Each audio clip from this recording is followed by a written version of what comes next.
at the crime scene. What is good, everybody? What is poppin'? What's good? What's good? What is good? Salute to everybody that came through. Salute to everybody that came through.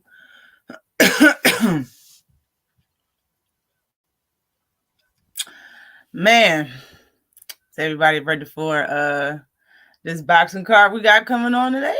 Everybody ready for Ryan Garcia versus Oscar Duarte? Yes. Oscar, Ron was like, you know what? I'm tired of this shit. When Oscar got up, when Ron got up and took off his jacket, and first thing he said was, I want to invite Christ into this room. I said, oh, this is about to be good.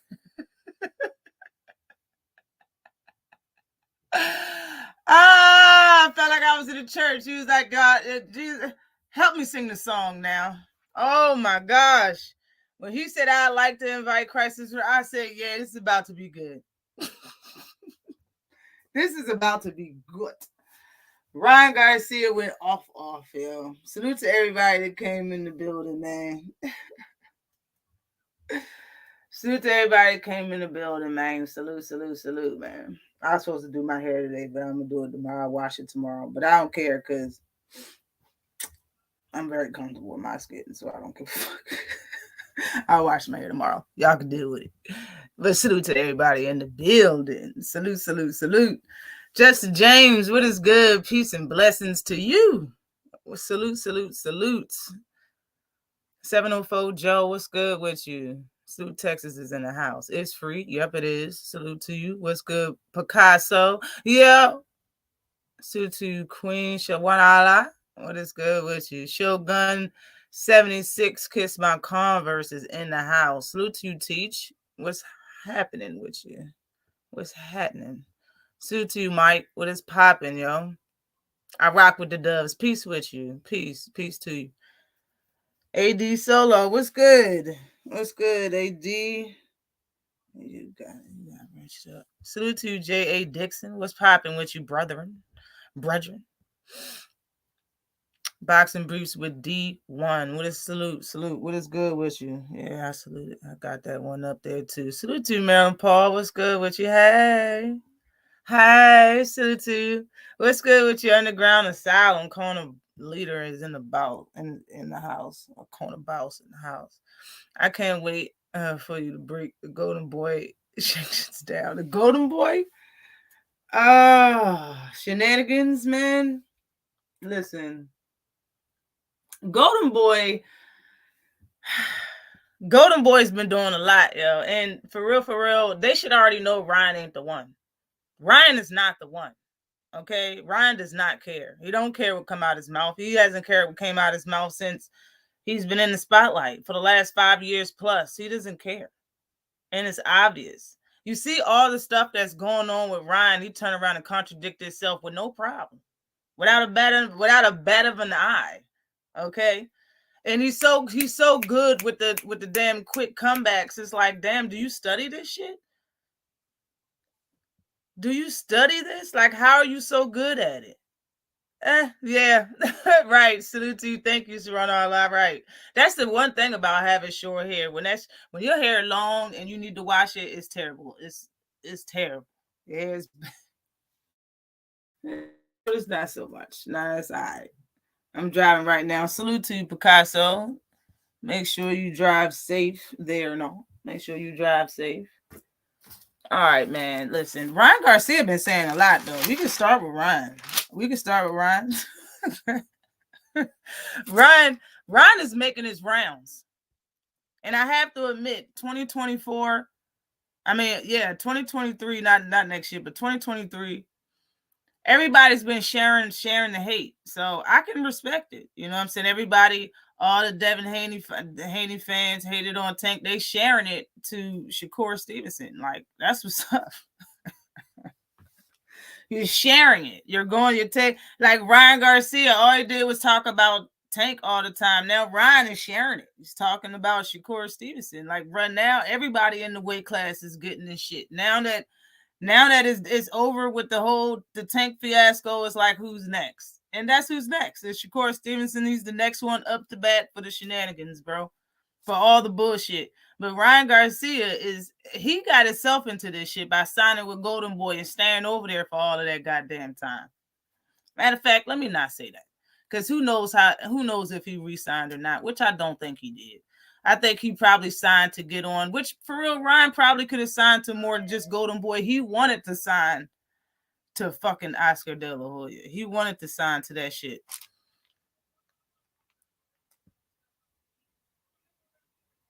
Platinum Boys, right? Golden Boys. Right. No bullshit. Sweet tea, sweet tea. What's good with you, queen?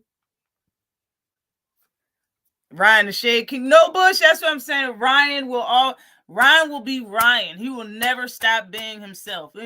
I done seen him pick up some fans by the way he handled things after the Tank fight and how he was saying that. Like, bruh, he's gonna go back to being his natural self. He don't know any other way to be.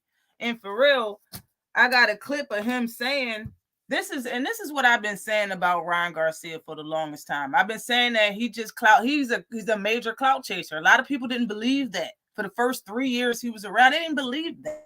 You know what I'm saying? He made a lot of videos stating that Ryan was the king and knew what the fuck he was talking about. And everybody Ryan was talking about, he was right. So everybody made hate videos in favor for Ryan Garcia, which now has previously been deleted or is very hard to find. Okay? But I was there during those years. I'll never forget those years. Okay? And people made videos over and over and over and over and over again and went live over and over and over again talking about, well, Ryan said Tank need to prove himself and he need to do it. Like, okay.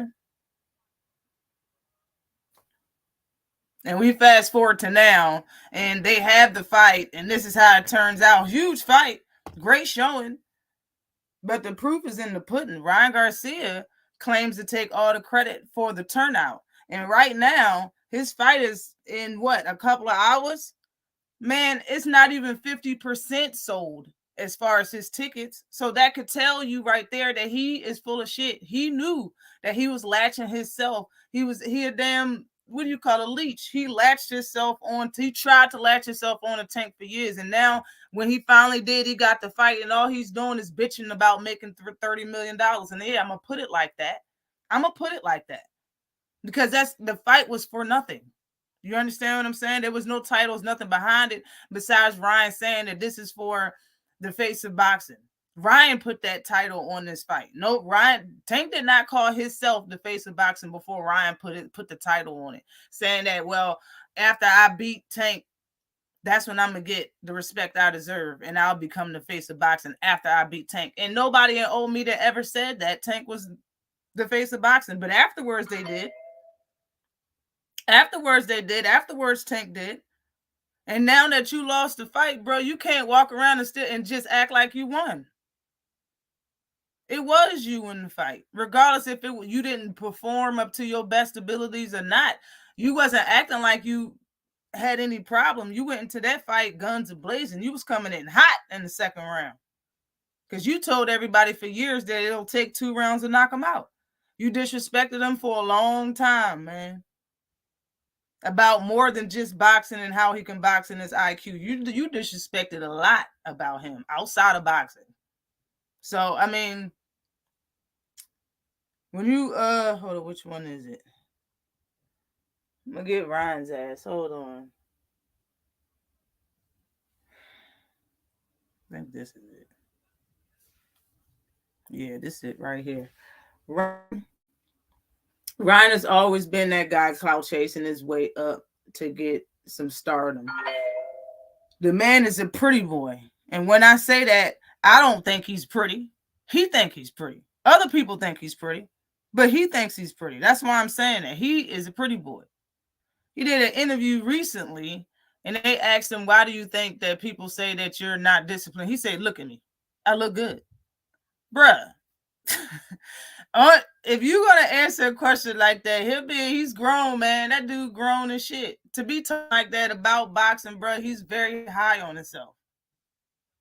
Being that Gervonta Davis is short, he thinks, and that's why he talks the way he do, that since he's short, he could just knock him out quickly with a left hook, like Fonseca style. Like, he didn't respect Tank, regardless of if he had the most skill in the world or the most power in the world. Ryan thought he could knock him out because he's really short and he's not going to be able to reach me. That is juvenile thinking. You don't know shit about boxing when you think like that. A lot of fans think like that. A lot of casuals think like that. Hell, a lot of diehard fans think like that. That's not really the case. That's why when people say, oh, well, you know, Tank going to lose to everybody, basically everybody that has a jab and that's taller than him, that got some feet, basically. That's why they say the same thing about Devin Haney. He's not going to be able to land one punch. Okay, man, that's juvenile way of thinking. It's juvenile. You understand what I'm saying? That shit is far from the truth. No bullshit. Salute to you, Tay Tay, the real queen of MMA talk. Salute to you, Tay Tay. TWT is in the house. What's good with you, queen? Salute to you, Ricky Williams. What is good with you, brother? Remember, Ryan Garcia will be the one that destroyed. Yes, you did say that. Actually, you did say that years ago. It was like 2 years ago, right? How long ago? Salute to you, Jose Diaz. What's wrong, queen? Ron is a little bit.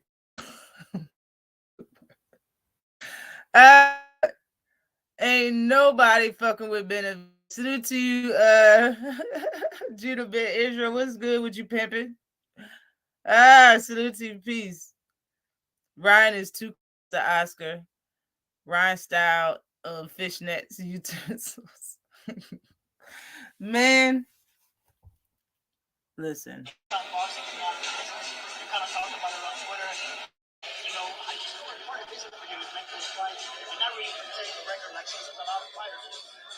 I said on Twitter, long time the system has been around and it's not working anymore. I feel like I created a new sort of blueprint, in the game. He said, I feel like I created a new sort of blueprint in the game. The old system doesn't work anymore. You need to use yourself to market and also make the big fights happen. Use yourself to market. You see my fight with Tank. You see my fight with Tank. $100 million. Generate over $100 million. Because of that mindset. I wasn't scared to promote the way. Because I wasn't scared to promote the way that the young people do. We routed over $100 million, and it's because of that mindset. Because I wasn't scared to promote the way the new generation does. I felt like I laid it out there. Now it's about putting a plan to action. But again, I already spoke about it, so we'll see what we come up with. I'm in contact with you first. Maybe we will work something out. Last question. Yo, he's basically saying he came up with the blueprint of shit and clout way to a fight. That's basically what this motherfucker's saying. He came up with the blueprint to do it the new generation is doing it and making fights, and I wasn't scared to promote myself and make the fight and do the things that I needed to do to make. Bruh, he's talking about talking shit, because that's basically how you got the fight. You didn't fight your way to the fight with Tank. You didn't do anything in boxing to get the Tank fight. There's nobody you fought to get the Tank. You didn't have a conversation with nobody to get the Tank fight. Nothing in boxing got you the Tank fight, bro. You talking shit got you the Tank fight. And old media and thirsty YouTube content creators helping you do it. They helped you push this, because talking shit don't get you the fight, or else Gary Russell would have got it. But the thing is, people might say they're fans of Gary, but they had way more Ryan Garcia videos about Tank scared of Ryan Garcia than fucking Tank scared of Gary Russell, bro. No bullshit. That's why I made the video saying that whoever didn't like this fight, I guaranteed you was one of the people pushing it. And you pushed it by saying Tank needed to answer Ryan in some way, in some form. You said it or made a video or went live about it. You pushed it. By doing that, by putting their names together, you put it. And you was always on Ryan's side. You pushed it. That's how this shit happened. It wasn't because you fought your way to this fight. You didn't do nothing in boxing to get the fight. Like, you did some Rolly shit. This is the same. This is why the only difference in between Rolly and Ryan got skill, and it's actual fighters that wanted to fight Ryan and still want to fight him to this day. Ain't nobody care about Rolly. You understand what I'm saying? But both did pretty much nothing to get the Tank fight. They did nothing to get the fight. Both of them just talked a lot of bull. That is all both of them did. Just constantly talked shit. And then they got the fight. That's what the fuck happened. Hold up. So what is Morrell wants Benavidez, no joke. Yeah, I'm gonna get to that. Who fighting Ryan? Yeah, Ryan is fighting. Who press reported it?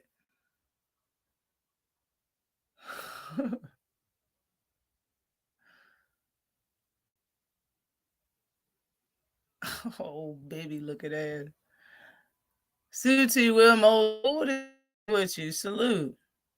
I think Ryan gonna put on a show tonight. Derek James not taking 3 L's back to back. I'm just eager to see what new tools Ryan will display out of his tool bag. You know what? I feel the same way. But the thing is that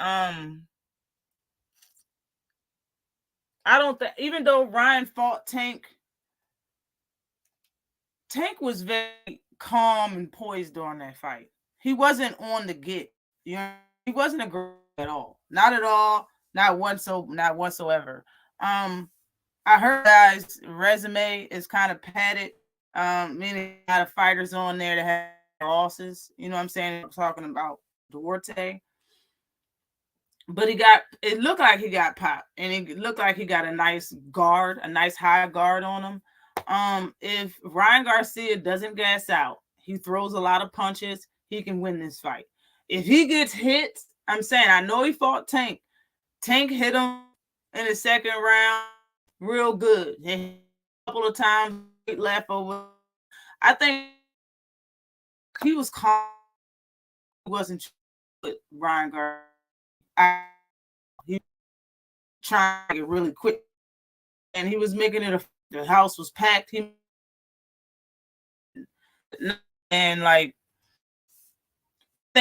I think he could get hit and get knocked down in this fight, just like Luke. Like, I can't get out of mind Luke Campbell dropped him. Luke Campbell don't got popped like that. He just reached his jaw when he caught him off guard. Fighters with good chins can get hit with a hard punch that they don't see and eat it. That's what eating a punch. That's the definition of eating a punch. Is getting hit with a hard punch and your whole head moving, but you straight. You straight immediately. You ain't see the punch at all. Somebody that don't have a good chin, all right chin, you know what I'm saying? Average chin. Somebody that don't have a good chin, they're not going to stay on their feet for punches like that. They're going to get dropped like that. Ryan Garcia has that type of chin. I'm not saying his chin is bad. What I'm saying is, if he get hit with a punch he don't see, he's going to get knocked down. If it's hard. The punches he's seen Tank. He sat there and watched Tank hit him with a straight left. Everybody watches Tank hit him with a straight left because he's just that fast.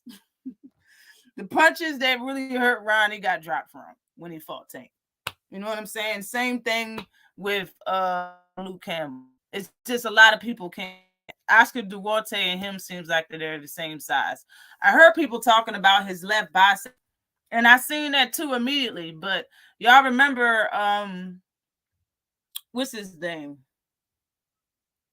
When Manny Pacquiao fought Ugas, both of his biceps look like that, and he beat out of Pacquiao. So I'm not tripping off of his biceps. Shout out to Ryan. Salute to you, Just Do. What's good with you, cuzzo? What's popping with you? Motherfucker fine with Tank. And he said, I don't know why people do it. Make another one, Bob. talking about Tank don't hit hard. Y'all don't, that is not y'all line. That's the line. Y'all don't get the people that get stopped by Tank. Hell, the people that lose, period. And it's not a close fight. Y'all don't get to say it because evidently you couldn't do shit about it during the fight. Really had that fake belt he won when he lost to Martinez in his fight with Tank was supposed to. Exactly. No. Like, he didn't do shit to get a Tank fight, just like Ryan Garcia. Ryan just actually had some skill, and people let that fight pass without shitting on it like they shit on Ryan Garcia because Devin wants to fight Ryan Garcia. Like they shit on Rolly, I mean. They shitted on the Rolly fight, but Ryan Garcia didn't deserve the fight. Did you see the turnout? You know how big of checks they got? It was still no title on the line. Like, it's not that big of a difference. Salute to you, D, for the win. Salute. Tank is the fighter that waits for you to make mistakes. Great boxer is very. Yeah, I think, he makes them make the mistake, in my opinion. I don't think he just waits and let them do their game plan, and if they make a mistake, they make one, and then he capitalizes. No, I think he makes them do that shit. I think he baits fighters into doing shit, and he sets them up, like, for real. I think the man literally makes small mistakes on purpose just to see if you're gonna bite, and then he got your ass. Like, he ain't waiting. He gonna do things to be like, ooh, I could have got you. Ooh, I could have got you. That one time you give him, like, get countered and set on your ass. Like, it's a setup. I don't think he's just waiting, because if he waiting, you might never get no. You might always fucking lose fights, for real. And that's another thing. I always said, like, bro, we don't know if they was looking to rob Tank for years. Like, they could have been looking to rob Tank when he fought Pedraza, and since then. That's why when he fought what's his name? Isaac Cruz, I was surprised that they didn't rob him. No bullshit. Even though everybody in the arena, even people that don't like this nigga, said that Tank beat Isaac Cruz. Everybody said, yeah, to win that fight. Even though everybody said it doesn't mean, they still could have robbed him. That's why I'm like, yo, for real, if Tank really do fight somebody that stays away, just for instance, and fights that type of fight that Core did fight with Edward De Los Santos, I don't think they'll give him the win simply because he's not the seller. Tank's the seller. Tank sells out. Like, he's the seller. Like, if you gotta fight him. You know what I'm saying? And I heard a lot of people say you gotta take it from the champ. That's why they said Lomachenko lost the fight versus Devin Haney. You know, even though he said what he said and Lomachenko said what he said, he took his foot off the gas, and people still thought he won the fight. You know what I'm saying? Like, it just is what it is. Salute to you, Mike Biggs, Box in the corner, boss is in the house. What's popping? It's crack-a-lacking. Ash and Ryan came look around with that Luke Campbell punch. Yo, he did. He kind of levitated just a little bit. Salute to you, Caleb. I got Haney winning the fight. I think I'm gonna just say it like this. Haney been fighting since he was probably like 5 years old. And he hasn't been training just with his dad in the garage. He was training at a world-class gym with Zab Judah, Floyd Mayweather, Floyd Sr., Roger, you name it, with a lot of fighters. He trained with them at young ages, bro. Carmelo, the dude Carmelo Moulton that people love right now, same thing. He's been training in that gym with a lot of greats and great fighters for a long time. That's why he's highly. It's the same thing for Devin Haney, just with greater fighters. Back when Floyd was in his prime doing his thing, that's where he was. That's where Devin Haney was. He's a boxer punch. Well, not boxer punch. He's a boxer. He can box very well. Great, huge IQ. Fast hands, fast feet, good defense. Good defense. You know what I'm saying? Regis Prograis might be a natural 140-pound fighter, but he's inches shorter than him. Devin Haney, I believe, got a 4-inch reach advantage or more, 5, 6. It's dumb. His reach advantage is dumb. That's on him. Regis Prograis reach is shorter than Gervonta Davis's reach. He doesn't have the best feet. He isn't the fastest, but he do got pop. I can't say though, if he do hit Devin Haney, I don't want to ever hear nobody say Tank can't hit him in a 12-round fight. I shouldn't hear that anyway, but regardless. I think Haney's going to win this fight because just by what I just said, he should. It's a boxing match. And honestly, it looks like they're backing Devin Haney to win this fight. It'd probably be a big-ass ring that they fight in. I just don't see why Devin Haney would lose the fight. Regis have a good puncher's chance. He has a good opportunity to win. He's a good fighter, very, very good fighter. I wouldn't say that he's the best in the division, and that's another conversation because Regis ain't the best.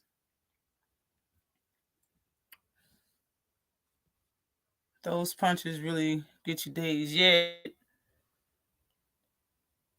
Garcia had a bicep like that. It's either from a past injury. Yeah. I think he all right though. I don't think his arm is going to hinder his performance for real. Ishmael Salas told me that about Tank.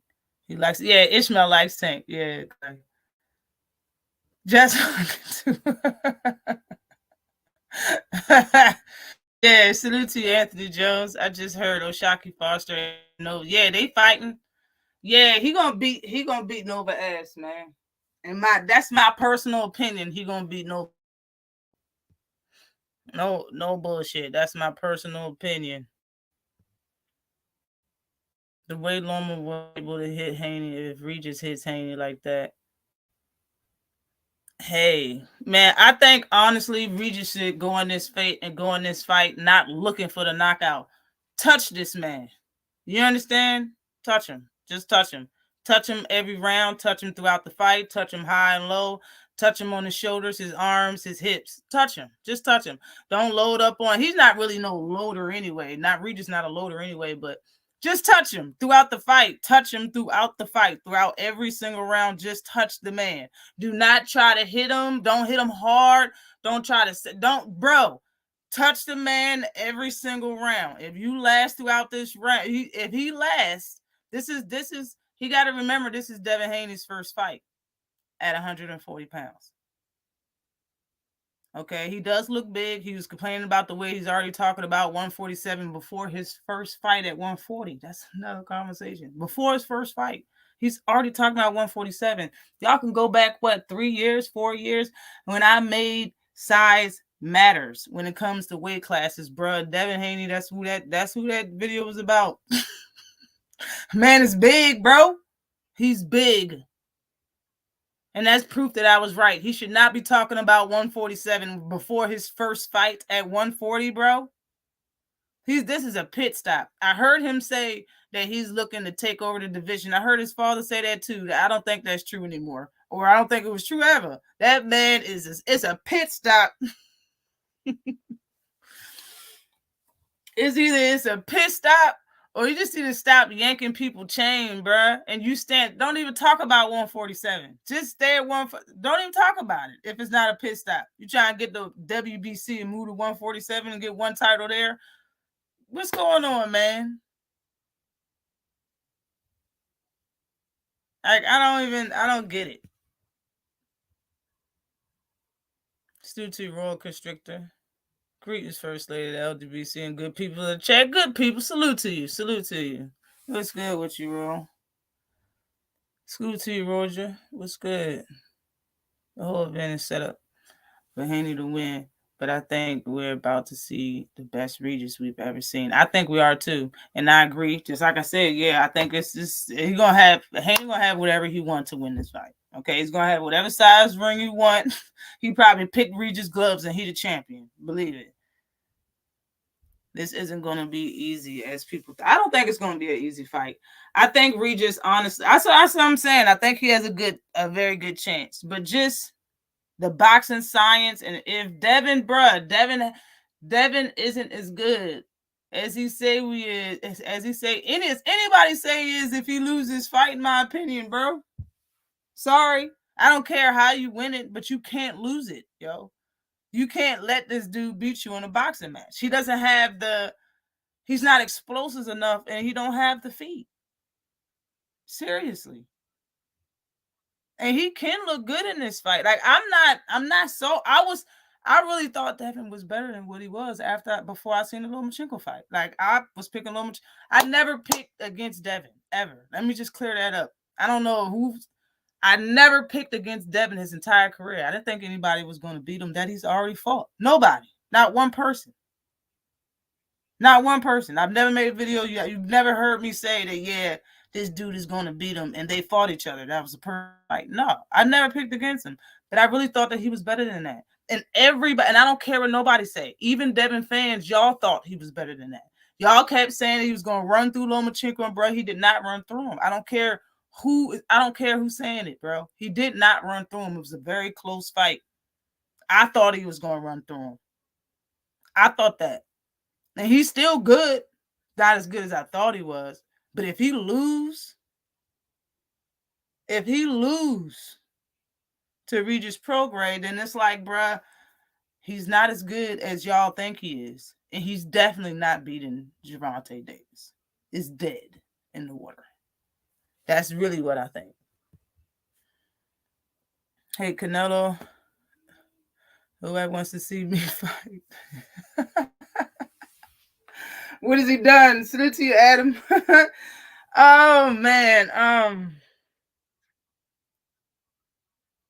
don't know. I don't really know. For real, I know 1,000% why Canelo won't fight him, though. I know 1,000%. I've been saying this shit for years. I said it for about, 2 years now? He ain't never going to fight David. I don't think.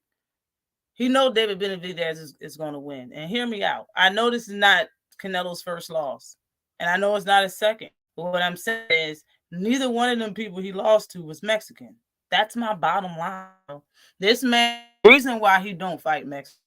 I remember when certain people said Floyd need to start giving black fighters the dollar instead of giving them to Mexican and Latinos. They said kind of the same shit about Gervonta Davis. Like, you're less black if you don't fight another black fighter and give him a paycheck.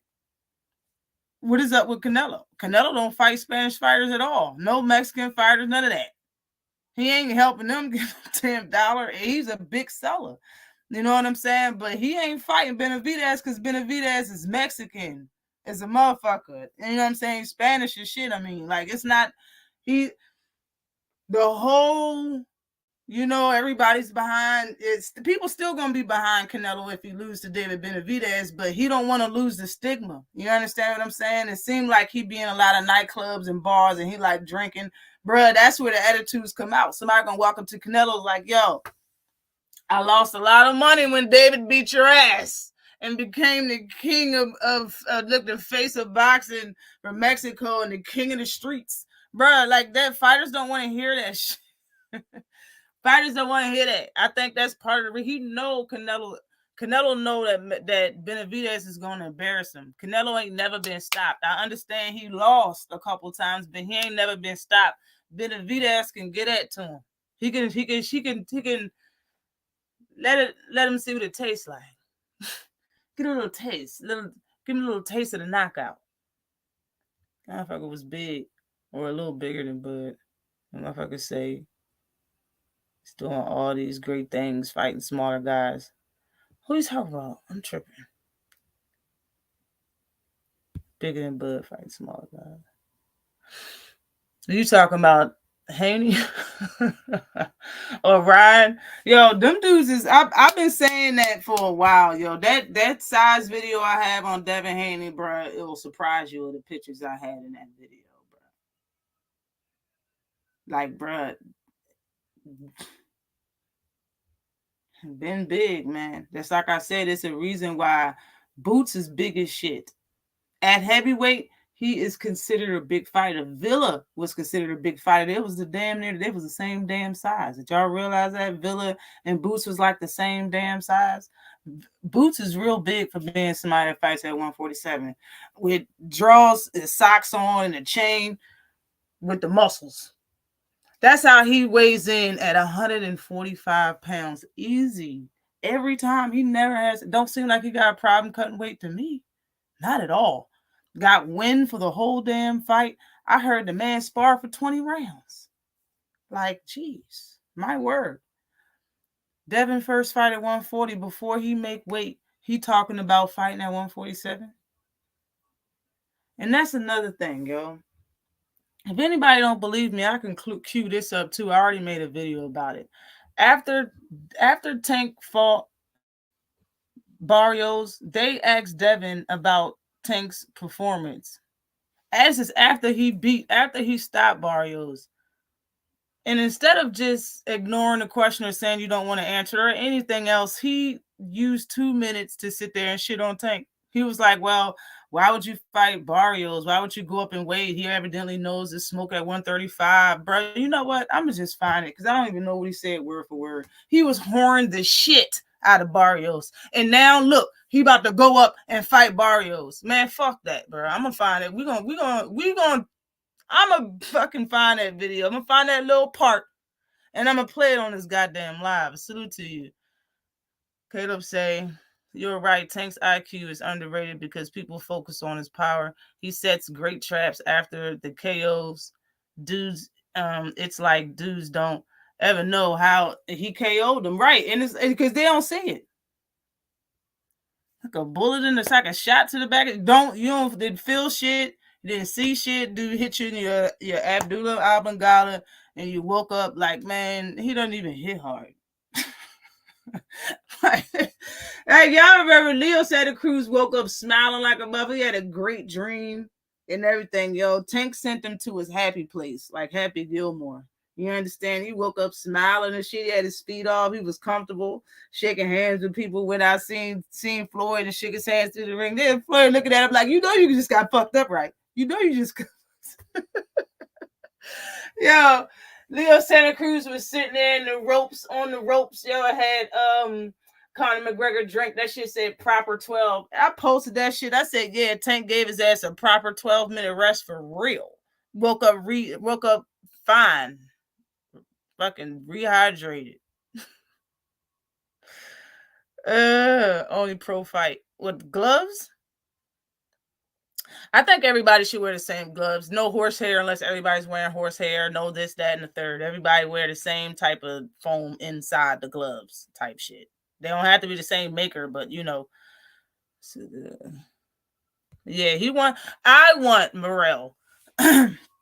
I want Morrell versus Benavidez. Everybody in boxing should want that fight. Morrell gonna get hurt. Honestly, Judah and everybody else, bro, I know y'all don't care. Y'all just say that in the chat, but do y'all really care if David Benavidez hurt David Morrell? No, you don't. All right? So stop saying that shit. A lot of people be saying that shit. Y'all feelings gonna be hurt. My feelings ain't gonna be. If you gonna beat his ass, beat his ass. It's for my entertainment. I'll pay for it, damn it. The Battle of the Davids, I'll pay $80 probably plus to watch that fight main event, bro. I'll pay to watch him hurt Morrell. How about that? I'll pay to watch. I'll pay for it. People don't understand that this is Devin's first fight against an elite puncher. Yep, that's true too. How do we know how he'll respond to that left hand? Yep, he got to tag him first. You got to tag him. Salute to your Jab Jamboree. Hope all is well. Salute, salute, salute. It's good with you. Yeah, we're going to have to let him fight. I definitely want to see it, yo. I know y'all want to see that shit. The battle against the Davids, bro, that's like top 5 in boxing, period. 3, maybe. Adam King Kong, which I go. Tell me Morrell is the best fighter he's ever seen. Bro, he is. Salute to Dragon Fang. What is it? What is good with you? Salute, salute, salute. He's very talented, man. Like I said, a lot of times we look at new fighters, and of course they have a lot of unanswered questions. So you look at the glass, and you know what I'm saying? Like, yeah, he's good at this and this and this, but we don't know how this is and how that is. We don't know how he's going to perform on the lights. We don't know how he's going to perform versus this style. And it's so many unanswered questions. When it comes to Morrell, I look at the glass half full. I'm going to give him the benefit of the doubt. He's going to have to show me he can't do something instead of me waiting to see if he can. I'm going to give Morrell the benefit of the doubt. He's that nasty. He's that nasty. Your opinion is fine. Want to see that fight? Yeah, I want to see that joint for real. Salute Cast Sports. Hashtag JBT. Just boxing talk. Salute to you.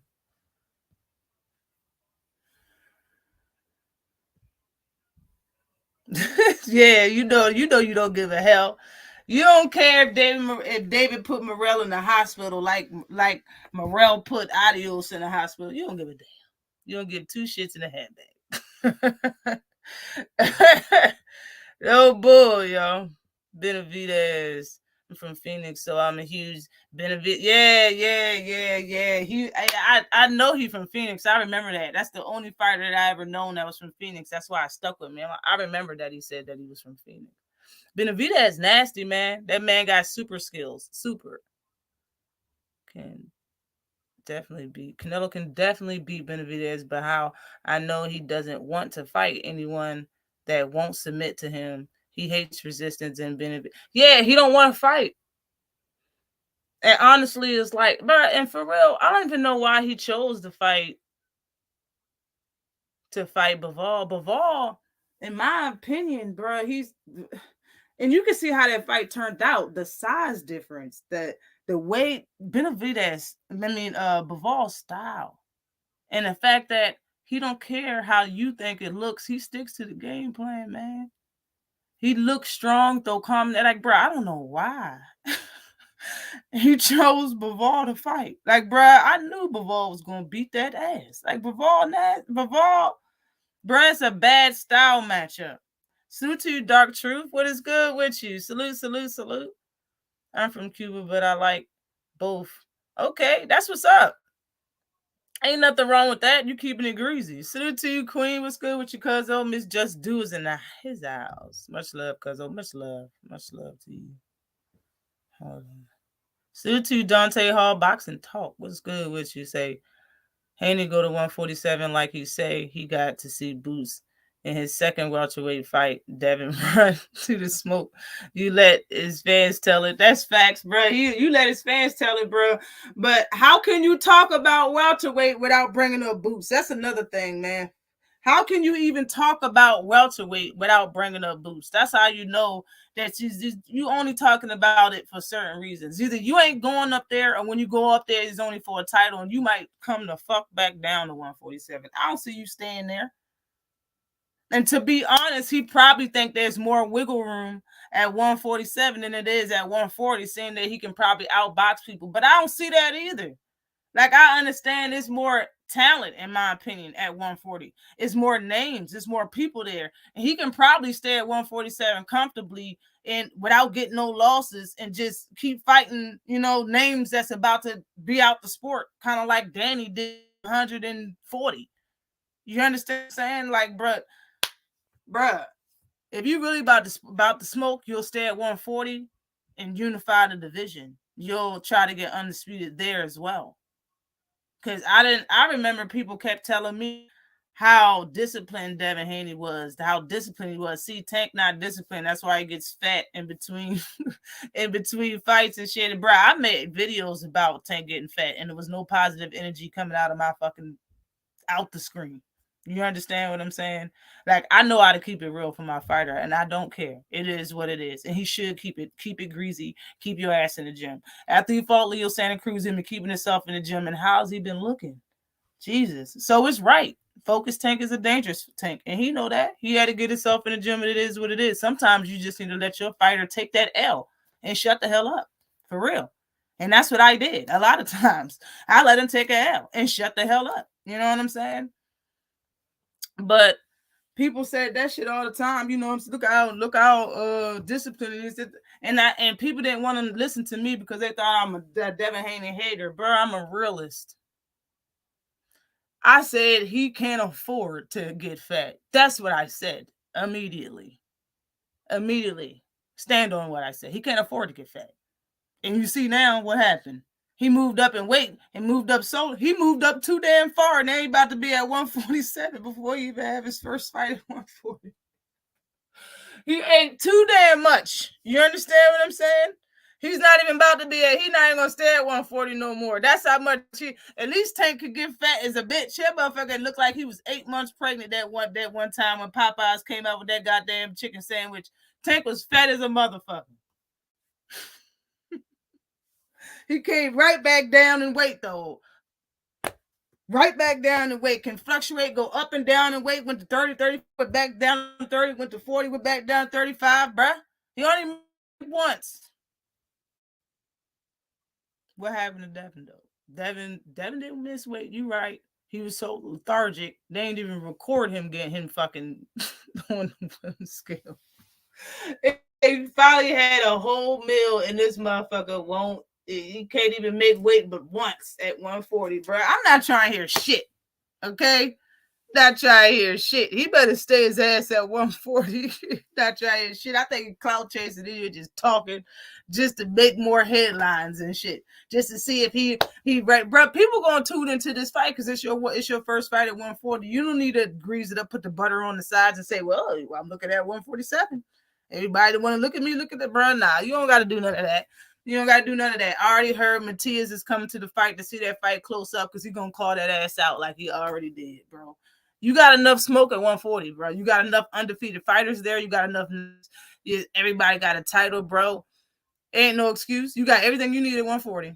Salute to the Zoom verse. TWT is in the house. Salute to you. What is good with you? Peace and blessings to you. Ashley Korner, have you ever been knocked out? Hell no. When you wake up, you're one. Why are all these people in your bedroom? No, hell no. Hell no. I never been knocked out. I had the wind knocked out of me, but I did it to myself, and I like landed on my back. I was like, it was different, but I ain't never been knocked out. Nah, hell to the now. I'm not saying Morrell beats Benavidez, but I got him doing better than Andres. Oh, I got him beating Benavidez. You got to show me, and I don't care. You got to show me. You got to show me. You got to show me, and I don't care. I don't care. I'm gonna be devil's advocate for once in my life and say Morrell beats David. Make the fight. God damn it! I'll be in this corner. I'll be Huckleberry. He thought all was sweet. I don't know why he did. He saw how Joe Smith rocked him. Yo, Joe Smith can hit hard, though. You see how he knocked B-Hop ass out the middle ropes. Salute to you, Max G. What's popping with you? Hope all is well, pimpin'. I think Bivol is the most technical fighter in the game. That's what I'm saying. Like, it's the style. His style, bro. You can't even deter him from doing what he had planned to do to your ass in the ring, and he listens. It's a bad stylistic matchup, man.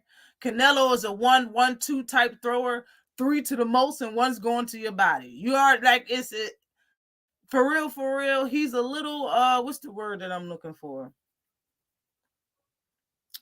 And you can anticipate what the fuck Canelo's going to do in the ring. He fights the same damn way, honestly. Seriously. That shit changed. Floyd made the man change styles. Since then, it's been the same. It's been the same, man. Suit you, NBA D Nice. What is good with you? Man. Yo, I'm cold for real. Is it true that Devin Haney wants to move up to 147 and fight Crawford? No, I don't believe that at all. That's BS. Crawford's name shouldn't even be in the mix. I don't even think Crawford said he got 2 fights in the out. He ain't looking to fight Devin Haney. He ain't gonna fight Devin Haney ever. I don't even know why nobody should say Crawford name. Just let him rot until he retire. Because he's not gonna get what he's asking for. The only thing that he really wants is Canelo. Canelo should not, and for no reason, should he fight Bud Crawford. There's no reason to fight him.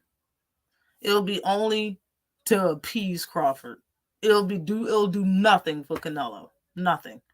It'll be the same damn check or less if you fight somebody else, bro. Like, you can fight somebody else and make more than if you fight Crawford. That's just facts. You know what I'm saying? The most money he can make is fighting Benavidez.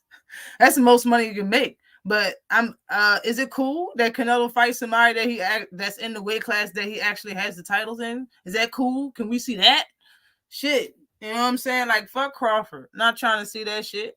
With Crawford, he ain't gonna get what he want. But Devin Haney, I think he's mostly looking at he's looking at Barrios more than anybody. Barrios and Keith Thurman. That's who Devin Haney wants at 147. He wants nobody else but Thurman and Barrios. Haney had one Thanksgiving dinner. Now he can't make 140, bruh. God damn. Yo, real shit, yo. Real shit. I've been stunned but never knocked out. Yo. The next big fight I want to see is Teofimo coming out of retirement and fighting Tank. Man, Teofimo, it's a lot of people calling out Teo. Teo can get that Matias work. Matias want that work. Richardson Hitchens want that work. I think Devin Haney was acting like he want that work. Shit. Shakur acting like he want that work too. Ryan Garcia wants to work. You know what I'm saying? Like, he got fights at 142. Why he trying to get that title, that WBO, that lets you go up and fight the other champion that has a WBO without fighting any mandatories and shit? Yo, Teo's all for the high road. That's why I can't respect his game. He feel as though like he's bringing boxing together and the boxing this and boxing that, bruh. He's making up rules as he go. Okay. You don't gain all of your opponent's accolades if you beat him. That is what Teo is doing. You understand what I'm saying? After he beat Josh Taylor, he got both of them lineal titles was around his waist. He wanted to go to Josh's side to his trainer and get their lineal title and put it. Bruh, if it was yours, they would have gave it to you.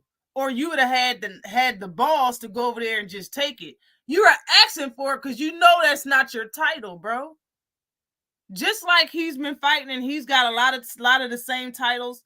You do too, bro. That title ain't yours. The ones that you got two around your waist, Teo. Those are yours. Not the third title. What you want people to take pictures for you, just for you to talk shit in the future? That is all. Teo is all about finding some shit to talk about in the future, bro. He go on these talk shows or whatever. He went in on this the podcast just to say that he was double undisputed first, bro. That's the only reason why you was here, is to just remind people that why they don't like you.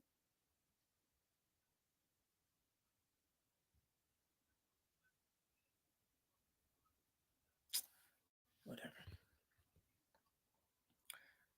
What has Morrell shown? Shaking my head. I can't stand y'all. Bruh, listen. You really think you want everybody to say, you know, nobody beats Benavidez? Seriously, yo.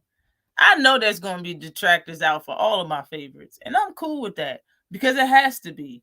If there's no detractors, then that fighter, it's going to come a time when nobody's going to see him fight. Nobody's going to bet on him. His stock's going to go down because there's nobody to bet against. He has no equal. You should want your fighter to have an equal in the weight class, to have somebody to fight where it's a big fight. If everybody thinks Benavidez is going to win, he don't have no big fights. There isn't any. That's the same thing with Crawford. He kept fighting people that everybody knew was going to win. That's why when he fought Sean Porter, it was a good turnout. When you finally fought Earl Spence, it was a good turnout. But you look at the rest of Crawford's turnouts, bro, that wasn't shit. He don't never get to come to his fights because everybody already know who's going to win. And he's not that entertaining. Granted, Benavidez is an entertaining fighter, bro. But who the fuck has he fought before he started fighting who he's fighting this year? Before this year, who really has he fought? Like, it's the same thing with Morrell. And honestly, Morrell has a title. It should be no reason why he shouldn't just go over there and shut him up. The man is disrespecting him verbally, and English is his second language. He got a title. Go over there and take it then. What's the deal? What's the deal? I don't understand. I just don't understand why David Sr. says all of these excuses on why he can't fight Morrell. I remember it was a time when he was cool with fighting Morrell, and now it's just some type of fucking issue. It's always a reason why. Like, bruh, if he sucks, he ain't supposed to have the title then. Go take it. You don't have no title. You have, what is it, an intern title, bro? At least he got a title. Go take his title, bruh. We'll pay for it. We'll pay for it. And yeah, man, he don't need to do nothing. In my opinion, honestly, Morrell has shown that he's a good fighter.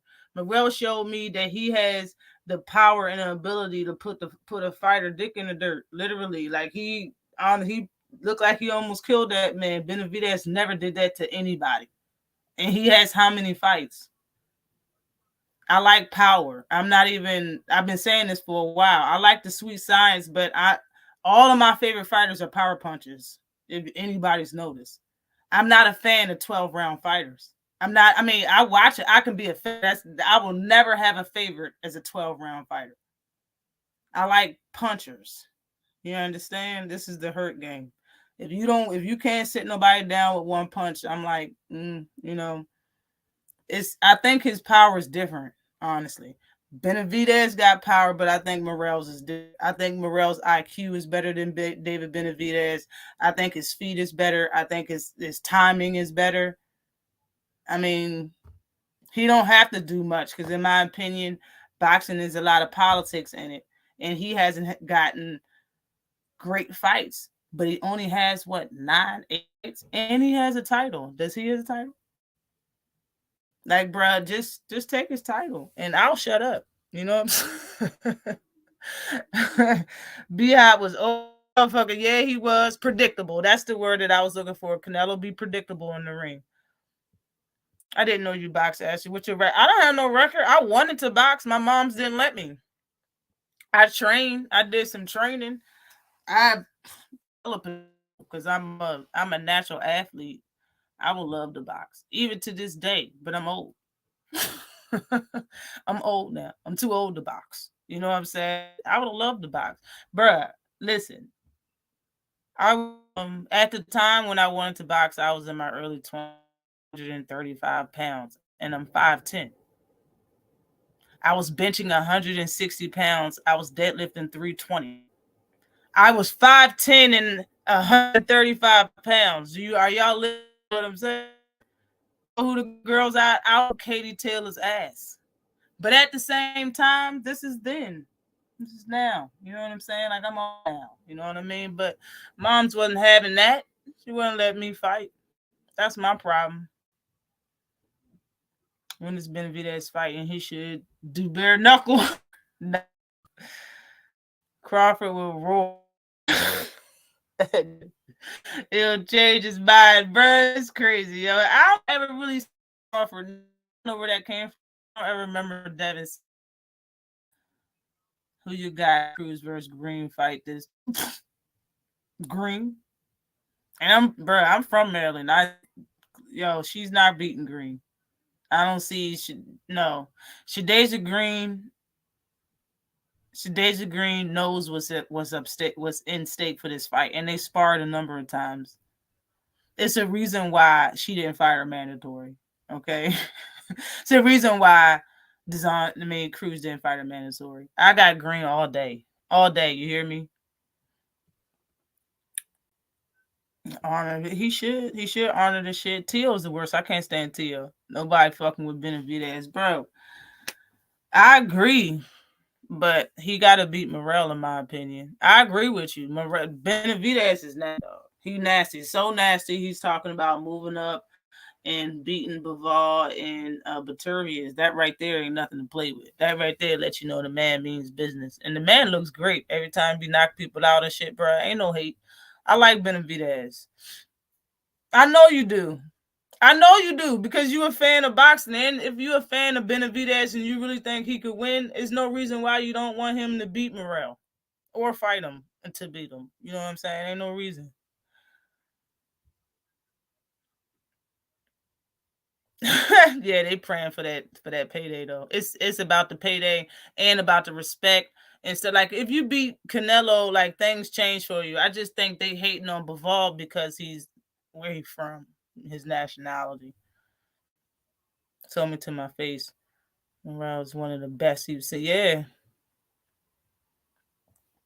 It's longer than Davis. Bro, I can believe that. His arms look long as shit. It's a lot of work. It's a lot of work being a trash, a 24/7 type thing. In my opinion, trainers got to have money to help in situations of need of a fighter. Not physically, you understand, but just situations of need. You never know what happens with your fighter, and you got to be there all the time. You got to protect their mental and everything. It's a lot of work. Benavidez fighting Morrell is a lose-lose. If Benavidez wins, then Morrell's record goes to only 9-1, and Morrell would seem like a nobody with that record. Nah, I don't. So you saying it's a lose and lose for Morrell? Nah, Morrell is the one that want to fight. You know what I'm saying? I can agree with what you saying was the other way around. If Morrell was the one saying that champ not wanting Benavidez, but it's the other way around. Benavidez' father is making up excuses not to the 9-0 Morrell's belt. I just being a fighter with your mindset is supposed to be kill or be killed. Like, bro, hold up. Jaleel Tucker, I believe. No. Hatchett. Jaleel Hatchett fought yesterday or whatever. And he's from DC. And Sean Porter was commentating, and he was like, yo, I asked Jaleel Hatchett, he asked him, what is your best thing about fighting, the best thing you like fighting, or something like that. And Hatchett answer was hurting my opponent and breaking him down. He said, Sean Porter was like, mine's is, just to win and, just liking the sport. He said, yo, y'all from the DMV, y'all are crazy. Y'all are all about hurting and punishing people. Yes. Yes, we are. Yes. Doesn't make us crazy. It's the mindset. Bro, go whip his. He said, what about you? He and said, what? He called you a what? Bro, I've been saying this shit for years. I wish America was like, what is it, China, and you can fight people on the street without going to jail. Bruh, y'all would know I can fight from state to state. Y'all would know as a little girl named Ashley that be whooping ass in Maryland. Bruh, it's not, I just don't understand. If you're a fighter, this man over here disrespecting you, got 9 fights, he has a title and you don't, bruh. It's a no-brainer for me. And it's not like you're doing it for free. And your boxing now, I started shit now. Salute to you, Jason Williams. Hope all is well. I haven't seen you in a little minute. I'm starting shit now. My ass is old, like I said. 10 to 35 pounds sounds pretty hot to me. I'm talking about fighting, though. Like the girls, I know the girls those girls was all like 5'6". No problem. I'm not disrespecting nobody with a height. Height don't fight for men. They fight for women. Okay? Height don't fight for men. It fights for women. All right? It's not that many women as explosive and fast and quick like men. All right? It's not the same. Height fight for women. You better believe that. You better believe that. And when it comes to me, shit. All of my brothers are professional wrestlers. I mean, not professional. I'm sorry. They were state champions when it came to wrestling. All 3 of them. Well, 2 of them. The other one was what is that? Regional, county, something like that. But I can wrestle too. I wanted to do MMA, so I mean, it is what it is. It is what it is. I know how to get in and out. I have great feet. Great feet. I was playing basketball since I was 4 years old. Great feet. Great feet. Educated feet. Where do you rank Devin and Tank? The fight? Where do you rank Devin and Tank fight? As far as a fight that I would like to see, I would love to see Tank versus Devin. That is first choice for Tank. That is the number 1 fight I want to see Tank fight. But I would give it top 5. Not the number 1 fight that I would want to see in boxing. No. But the number one fight for Tank, yes, I would love to see that fight. Hold on. What part of Maryland you from? I'm from Anne Arundel County.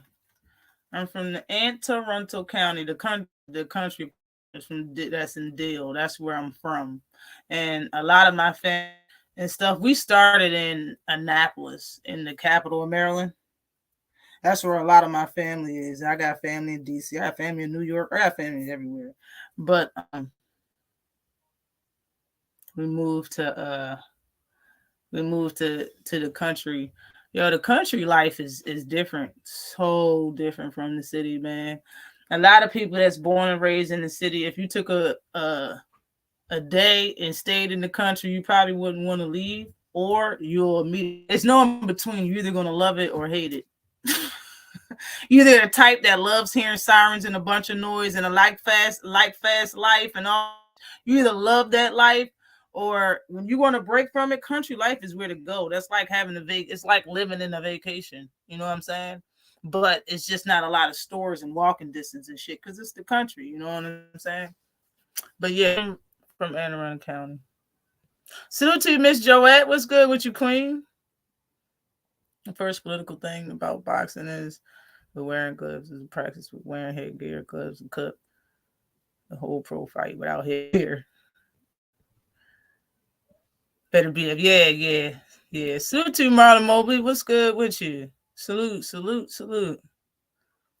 Is taller, so his reach is about 6 inches. Damn. I didn't know it was that damn long. What's Devin Haney's reach advantage on Regis? Does anybody know? But he takes title if he beats Morrell. Yep. You have to dare to be great. If you don't believe in yourself. Right. To hear my little prospect. Yeah, he looked good. He was real sharp in that fight. He got a good knockout. Man, it's everybody trying to get a Canelo fight, and that's usually how it go, man. It looked bad, bro. Like, cause people don't want to Baltimore, maybe Essex. Okay. I went to college in Essex. Oh, okay, shit. I didn't know that, Jose. You a Glen Burnie ass chick? Nah, bro, I don't live in Glen Burnie. No, I don't live in Glen Burnie, man. I'm not from Glen. I told you I'm from Deal. I said I'm from Deal, Maryland. I'm not from no fucking Glen Burnie. Glen Burnie is God. How far is Glen Burnie? You would have to, from where I'm at right now, you would have to drive to Annapolis, through Annapolis, to where I'm from. I understand it will take you 35, 40 minutes to get to where I'm from. You know what I'm saying? from Glen Burnie, it'll take 35, 40 minutes to get to Deal from Glen Burnie. So nah, I ain't from Glen Burnie, bro. And Glen Burnie ain't country. Glen Burnie is like a little city, a small little city or whatever.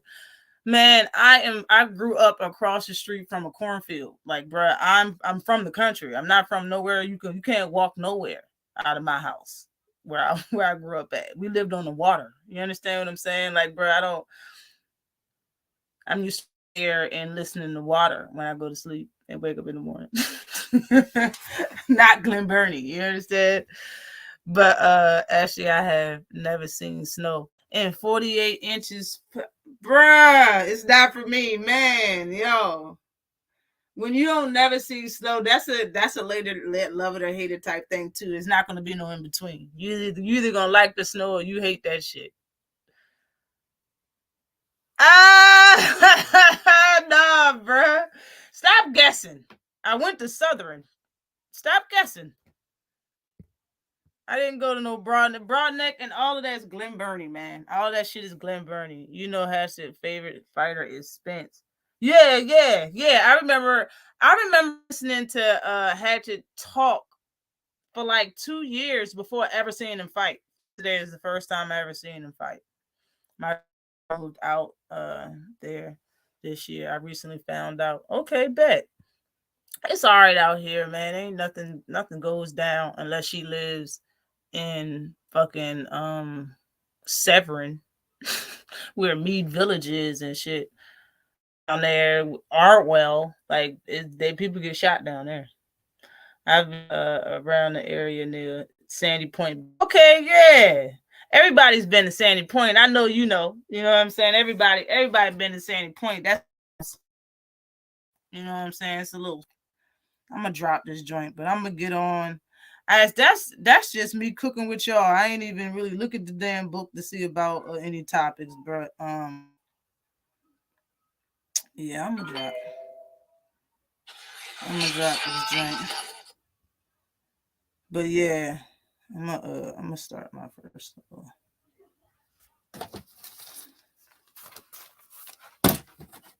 Start my first little shizzle.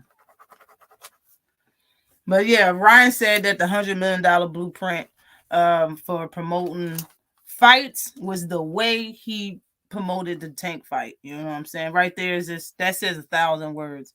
But Ryan Garcia called out Shakur Stevenson, and Shakur said that he basically was like, you know, saying that he'll fight. You know what I'm saying? He'll fight Ryan Garcia. I forgot exactly what he said. But then Ryan Garcia, Ryan Garcia said that he wanted, basically talking all the shit that he was saying. Shakur basically asked for a catch weight. He said the fight can be a catch weight or it can be at 135 pounds. Shakur, in my opinion, Shakur is the type of fighter, Sandy Point. Yeah, hella dirty. Yeah. Kyle Will, you know what it is. Yeah, it's dirty. Everybody know about it though. Everybody that's been around there know about Sandy Point, bro. You know about it. I've been there, I think, twice. I got some twin nephews that like the beach, and my sister used to take them there. I've been there 2 times, I think 3, all for them because they wanted to go, but for their birthdays. But you know, I don't understand why Shakur can't fight at 140. In my opinion, I remember when after he fought Edward De Los Santos, they asked him about fighting somebody at 140 pounds, and he was like, "No, like I came in late. I came in 130." He said, "I'm about 140 right now. Why would I fight at 140 or whatnot?" I think he a big dude, honestly, in my opinion. You know, if he, by the way he's talking, that just tells me he's going to stay at 135 for a long time, and that may be his weight. And if that's the case, bro, we're not going to get a Shakur Stevenson versus Devin fight probably ever. That's probably the last fight Devin Haney makes on his career, and then that's it. And you heard me say it first. They probably never at all, or that's probably the last fight Devin Haney has before he retires. If Devin Haney's are talking about moving up to 147 because he can't make weight at 140 before he's weight at 140, and still right now is saying that he ain't gonna fight at 140 because he fights at 140 on fight night at 135 pounds. When do y'all think that they're gonna fight each other? When do y'all think Devin Haney and Shakur Stevenson is going to be in the same talk to fight each other again, like they already have been? It ain't gonna happen no time soon. Everybody should just get comfortable with that fight not happening anytime soon, because that's really how I feel.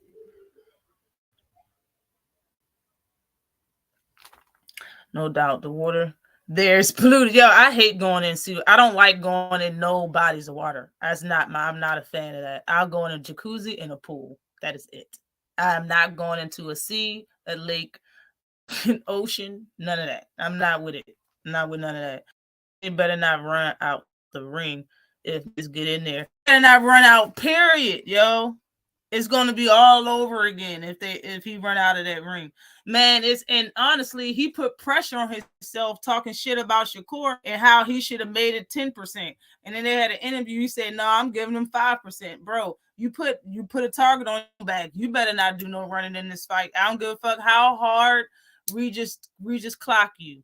You better not do no type of running in this damn fight For real. Salute to Zach B. What is good with you? Salute.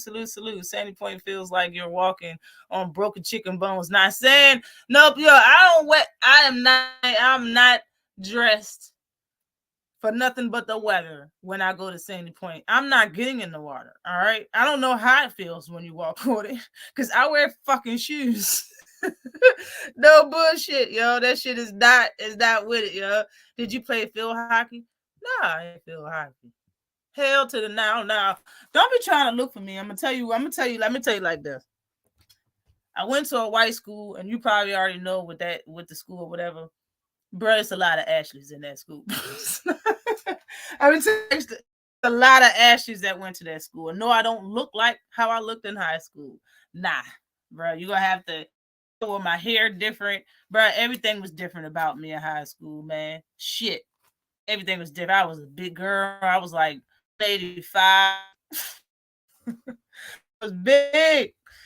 I used to lift weights all the time. Jake Paul 7-1.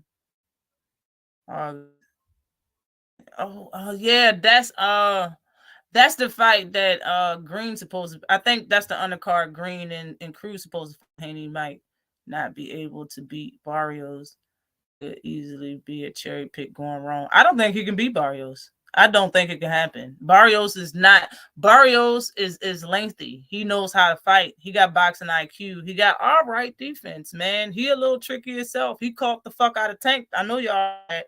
He caught Tank more than one. Honestly, he caught Tank like 3 times. Only one time the commentators caught it and said something. But I think in the 11th round, he caught Tank nasty. I can't remember the other time, but bro, he was in the shit out of Tank in that fight. You have to watch it. Okay. You was a part of that Ashley clique. Like the recess. Ashley, yo. When I seen that shit, I thought that was so funny on Recess. I said, this is bullshit, yo. Nah, yo. You know what's funny, yo? Never fucking. You such an ass for that shit. So yeah, I had a friend named Ashley Thompson. I had a friend named Ashlyn Jones, and I had a friend named Anna. So that's weird. I ain't looking for you. Good. I'm just familiar with that area. Yeah, I know you. Since you asked that question, I already knew you knew what you was talking about. I was always about knuckle up with those bubbles around. Yo, oh my god. Yo, I wanted to fight almost every day in school. I wanted to fight almost every day. My mother threatened my whole livelihood. I never got in a fight in high school because of the threats that my moms gave me. The reason why I went to school was to play sports. I didn't have no other reason for going. I like playing sports. I like the attention and the love that I got from when I played sports. So that's what I did. The teachers recognized me for it. It was like I was in college when I was in high school, just because I played sports and I was good at it. So shit, like that's what I went to school for. If I got in a fight and got in trouble for it, I wouldn't have been able to play anything.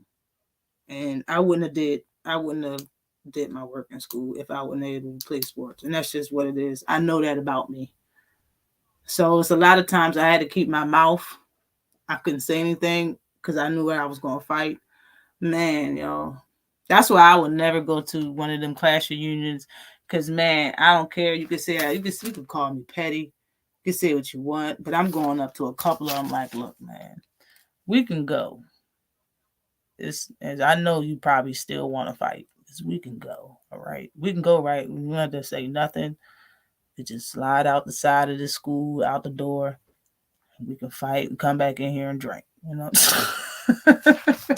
Like, bruh, sometimes, man, it's the energy with a lot of people that is around in that area. They act like they're too good. And I understand a lot of their parents, it's a lot of money around in that area and shit. But man, yo, the attitudes of some of them rich fucking kids,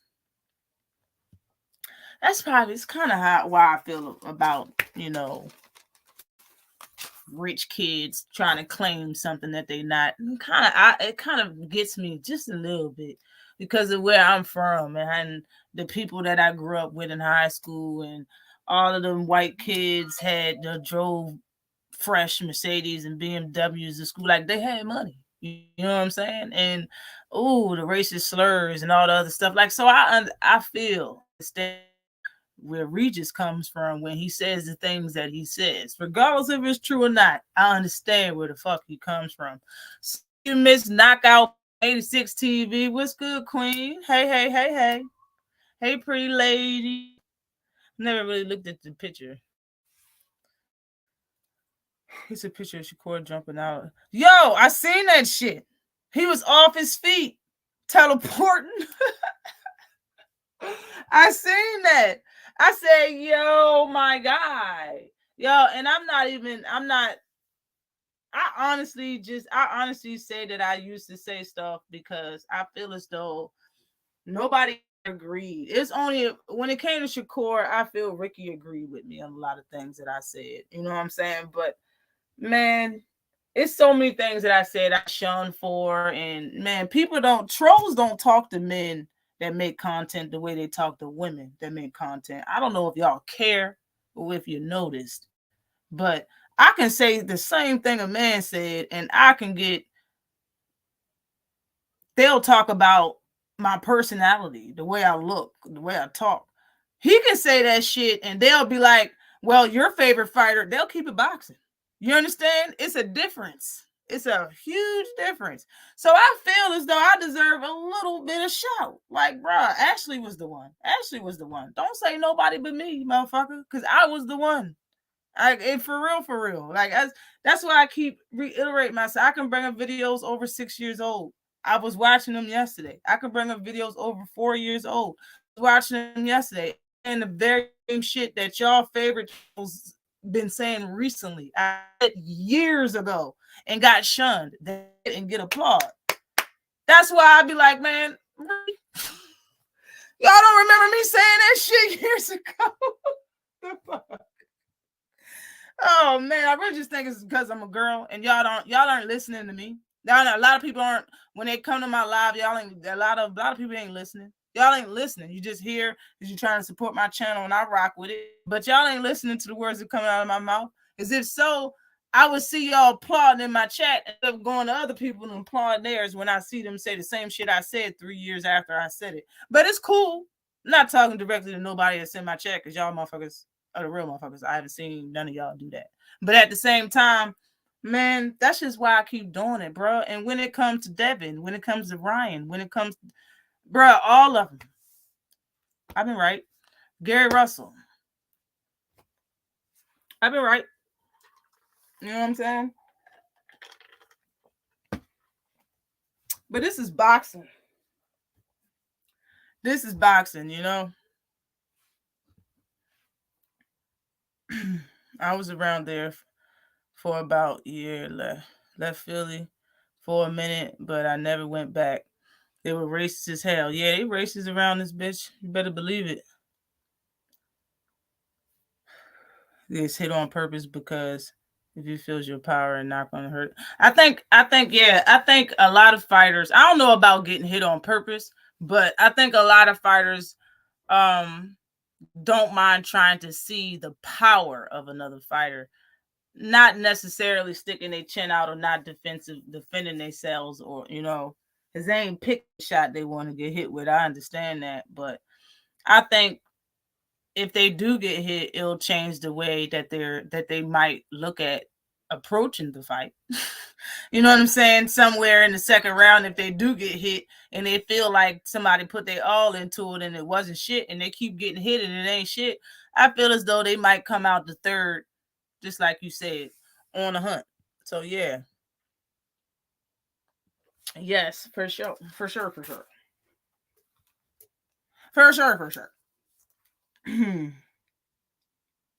But man, a lot of times, man, I was treated like a troll because of the way that I felt. A lot of times, man, people take what you say out of context. They think that you're disrespecting a fighter or a person And especially me, people take what I say out of context. Like, bruh, I'm not trying to disrespect nobody. I'm not trying to get on nobody's bad side. I'm not here for the smoke. Don't come and argue with me unless I ask you for that. You know what I'm saying? Like, bruh, I'm not here for that. You know what I'm saying? I'm just stating the facts. Like, I've been right about all of these fighters, and I feel as though I don't get enough credit for it. Because I see the credit that other fighters, that other people get in the smallest shit. The smallest shit, they'll say, and people love it. It's the smallest shit.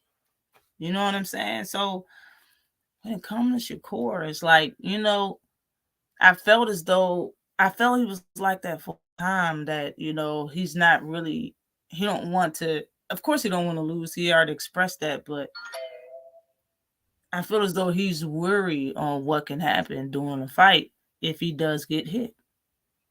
Period. He's worried about what might happen in a fight if he does get hit. Like I said, I do have a fighter's mentality. I'm not a man. But saying that, their mentality in this sense should be greater than mine because they're a man and I'm not. This is a fight. We in here. That's what I'm saying at DMV. We like hurting people. We're not in here for the pity pat. We like causing injury. We like hearing you. We like that. We want you to drop. We like that. A lot of fighters that's not like that are just here to get a W. Like Shakur, what's his name? Sean Porter said. Sean Porter was like, I just want to get the W. Nah. No. We want more than that. He's not the fighter that will chance anything to. He's not going to chance it. He's going to make sure he gets an A+ offensively. I mean, defensively. Fuck his offense. If he can get an A+ offensively because his defense is in there, then good. But you ain't going to hit him. I'm not saying that you have to hit him. This is boxing, though. You're going to get hit, man. And if you're not okay with getting hit, then you go into a fight with a big ass ring. You tell them to their face, you don't care what the fans think. You don't care. I don't care what y'all are expecting. I can't give you what you're expecting. You go in there and you immediately run from all the action. Wait till the man gets tired of fucking fighting. In the 8th, 9th round, throw jabs and act like you knocked this dude down by smiling real hard and grinning like you're getting the best of him during the fight. And then after the fight, make sure you say names and apologize to everybody besides the fans. And you want us to respect that. I'm telling you, if Tank did what he did, and Tank's a smaller fighter, so let me put it in perspective. If Tank fought a fighter his size and did what he did and told everybody that he didn't give a fuck about what the fans is thinking and got a big ass ring and then afterwards only apologized to certain people and didn't apologize to the fans, brand man, and then he sat there and said that don't congratulate me on a poor performance and all that, bruh. I wouldn't be upset that anybody is saying anything about Gervonta Davis. He did it to himself and he don't care. In my opinion, there's nothing to be said about Edward De Los Santos. Still. He has nothing to prove in this fight. Who's the best? Who's the power? Who's the person that has the best defense? It's not Edward De Los Santos. And okay, people saying he can't cut off the ring in other fights, bruh. In other fights. What do you say when a motherfucker can't cut off the ring? Oh, that's why he's getting the best of him, because he ain't cutting off. Okay, so how come he couldn't capitalize on him not cutting off the ring? Everything still falls on Shakur's show talking the most. Yeah, Edward De Los Santos wanted the fight. I'm glad he made the fight. I'm glad he was there to give Shakur, to be an opponent for Shakur for the vacant fight. Brother, y'all need to give that man a little bit more respect. He didn't do this. Shakur did this. He did not do this. How you going to blame it on the opponent?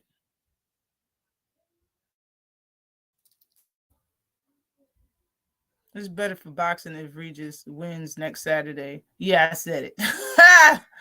Never stick your chin out. It's redundant.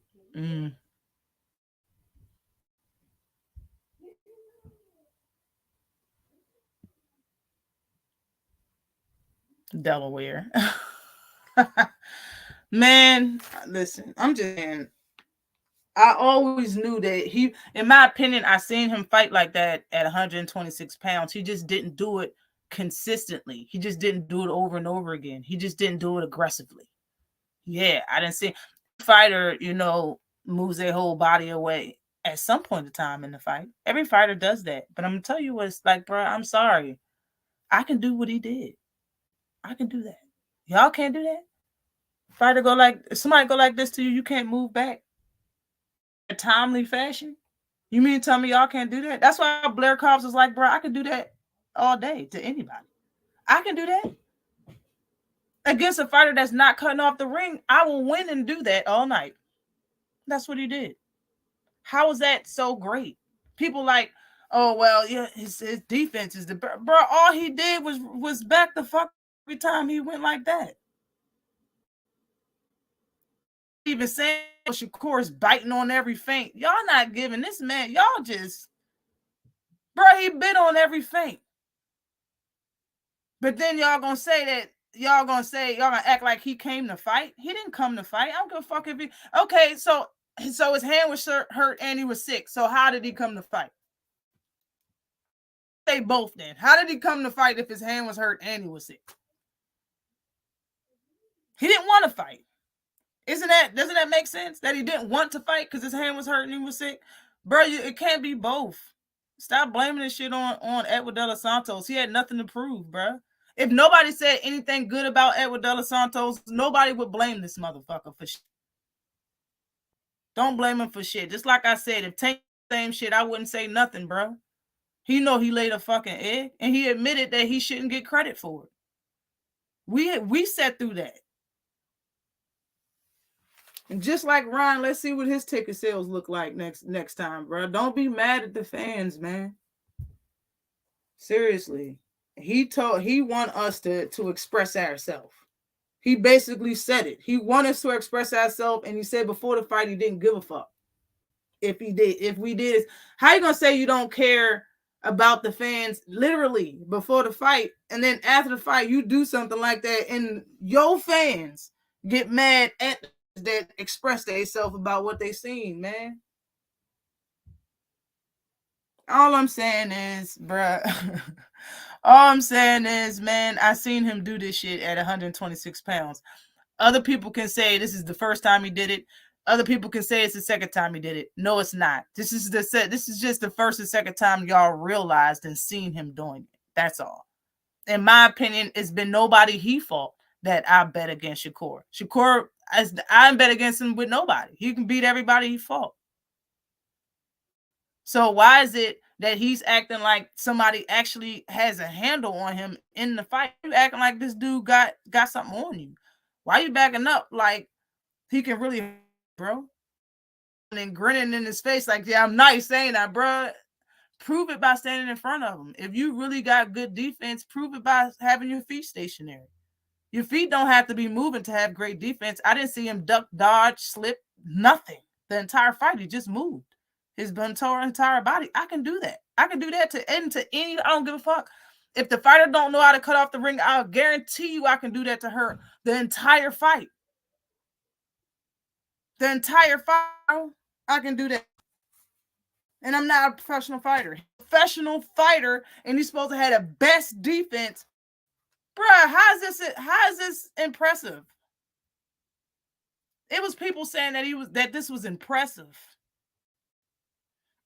Even when my guy Stephen said that don't nobody want to see this, man. We've been watching this fight. We won't pay this joint for the paper. Even he was like, yo, I see your defense. Your defense cold as a motherfucker. Even Sean Porter was like, yeah, that defense is just good. And y'all got, bro, that is not impressive what he did. Stop it. You too, Tim Bradley. Stop it.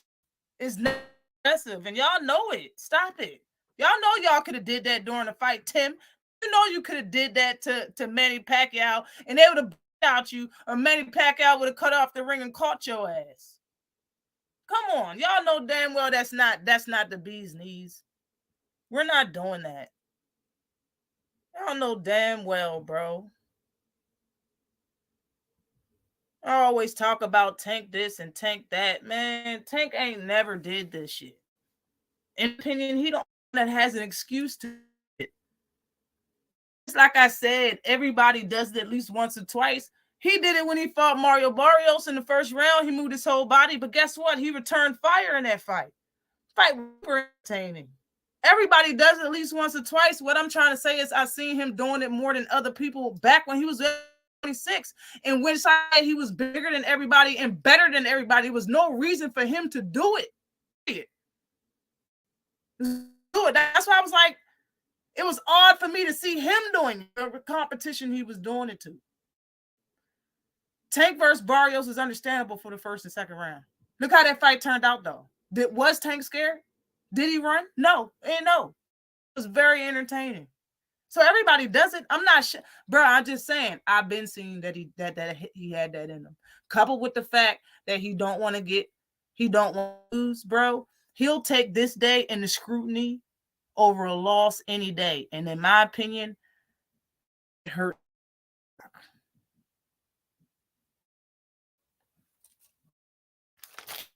People fighting people that with Pop. I told y'all years ago that that's how he's gonna fight somebody that actually can move with Pop. I didn't know that he sparred a lot of people that he fought until he said it. So yeah, I was giving him credit at times when honestly maybe I shouldn't have. And maybe he already knew what was going to happen in the fight, and that's why it happened the way it happened. No, this is not the first time he did it. It's not. It's not. It's not the second time. It's not. It's not. Okay? Not making up shit, bro. I went to this man I spent hundreds of dollars on Shakur. So I'm not a hater, bro. It's just how I feel. I sat through that bitch. I watched it. Salute to you, Dare State. Salute. Y'all got me off topic. I wasn't even supposed to talk about him for real. Salute to you, King Larry 5. What's good with you? Salute to you, Aunt McQueen. At least we know those relaxes are up to par. The reflexes is up to par. Yeah, the reflexes are. He always fighter reflexes. I remember when he said he had them spider reflexes or whatever he said sitting on the side of the fucking apron. I remember that shit. I agreed then. That motherfucking reflexes is nasty. The man was reacting to everything. Gotta fight how he talks, period. Yep. That's all I was saying. Everybody put up or shut up. Everybody gotta do what the fuck they said. Why don't he say the most shit? Like why can't he? Where's the exempt title for him? Defense only means something if you're thrown off of it. If you're not capitalizing off of it, then you're just running. That's a fact. That's a fact, Zay. That is a fact right there. If you ain't doing shit, you just fucking moving around the ring. You're making it fucking boring. While the other person trying to make it interesting, you making it boring. Motherfuckers want Shakur to be special so badly, but he's another creation who styles an old little non-athletic motherfuckers against a threat. He won't do nothing but create distance. Yeah. That sound a little hard cooking. Real shit. Some dudes be learning that one move in the gym and try to master that one move, which can work 99% of the time, but it's not enough to win the championship level. Learn about FOMO moves, bro. Shakur Speed Racer Stevenson was jumping out his skin when Edwin threw a check hook, and even on right, it was a lot, bro. It was visible. It wasn't just your stomach or your appetite or even your hand. Like it was times like you got two hands, bro. It was times you didn't use either one of them. Like it is what it is, man. I don't know how we even. Oh yeah, because I was talking about Ryan calling out Shakur. That's where why you can't do that. But that's what little Tank did. Little Tank You know what I'm saying? And I heard Shakur called Tank little on numerous occasions. When he was at them earlier weight classes and Tank was going back, well, Tank didn't go back forth with Bud. He just said something about Bud, and or went to Twitter and argued with Tank because of what he said, and called him a little throughout the whole goddamn thing a bunch of times. But he calls everybody little. Shakur calls everybody little. Only person he didn't call little was Nakatili. He calls everybody little.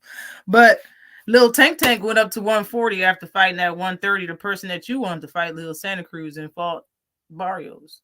But you can't fight Ryan Garcia at 140, and you way bigger than Tank. Like, bro, it's just, I'm just saying, like, the shit that people say about Tank, bro, the y'all fighters can't do the stuff that he be doing, period.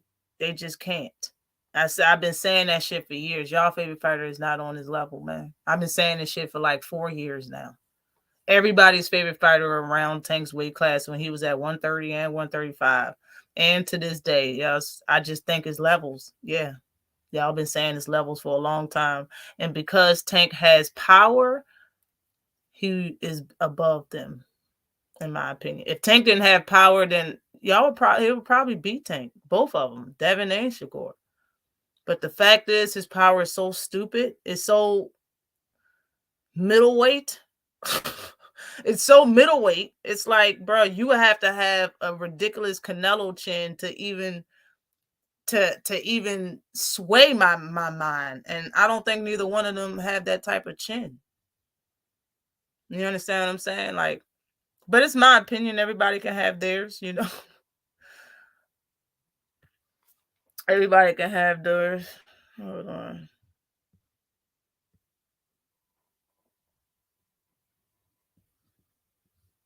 Oh, okay.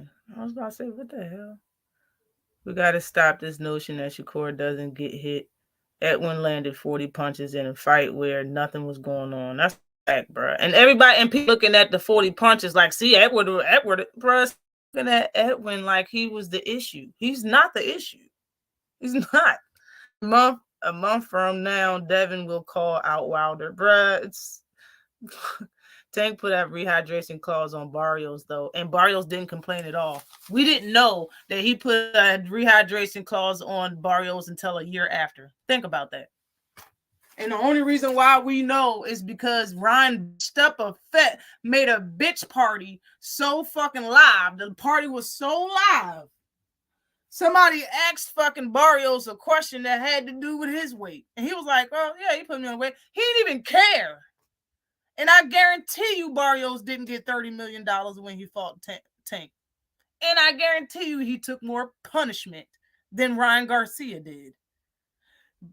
Arguably, Barrios took the hardest punches Tank has ever released as a pro because he was at 140 pounds.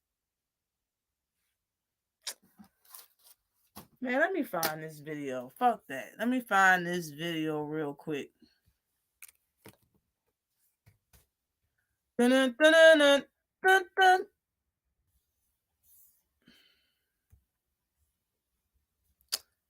Where's my channel? Bring up my channel. And I think it's on my playlist. Is it on under my playlist? Oh my God. Yeah, I ain't asked you to do all of that. Hold on.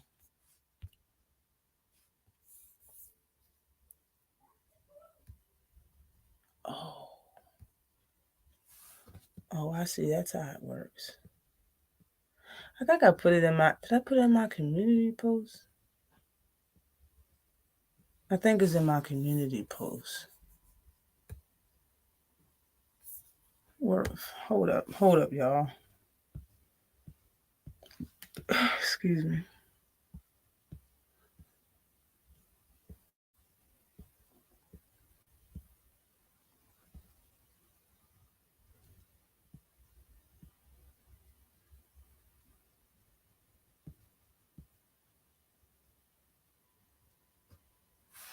Nah, bro. Green Acres is where Ash belongs. Green Acres. Hold on. I knew it was a closer because in the pressure before the fight, the interviewers asked Barrios, will he be coming and win 160? And Tank said he better not. Facts, yo. You bet. Drink. But that's the thing, like, bro, y'all hate. It's gotta be.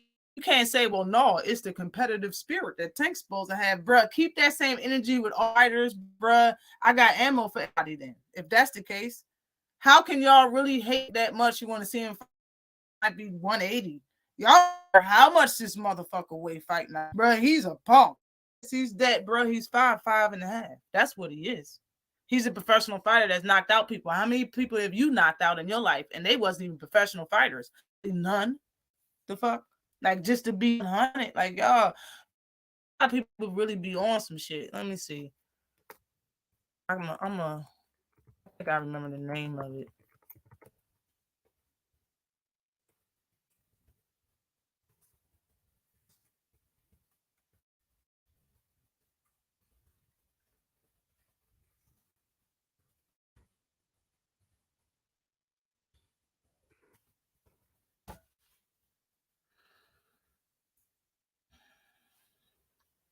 What's absolutely ridiculous is people constantly complain about Tank and the rehydration clause, yet they fail to realize how small Tank is. Exactly. The man fights everyone who is bigger than he is. Exactly. That's why I've been like, yo, y'all respect when I see y'all fight somebody on y'all level, y'all size. And he fought Lomachenko on his level. Definitely not his size, though. And it was a very close fight.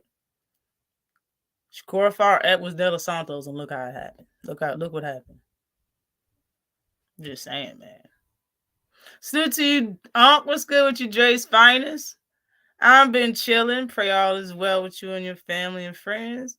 By the way, salute to you, you dig? Salute to you. What's you all the page? To start saying something when I be in your chat. I be watching your videos, yo. I just don't be your lives. You be live. Be talking to the ladies and shit. I be in there every now and then. I just don't say nothing because I be busy as fuck, bro. A lot of times I be listening to people's lives and I just don't say nothing in the chat because I'm doing something. My hands is busy or I'm not looking at my phone, just listening. Happy holidays to you, though, all the Rage George page.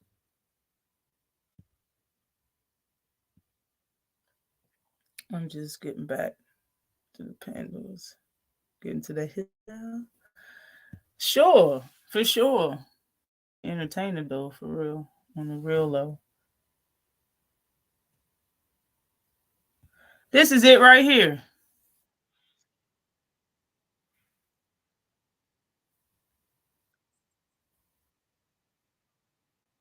All right, here it is. I found it. Now, like I said, this is what matter of fact, I think I can prop it for y'all can hear it yourself. Okay, y'all see that?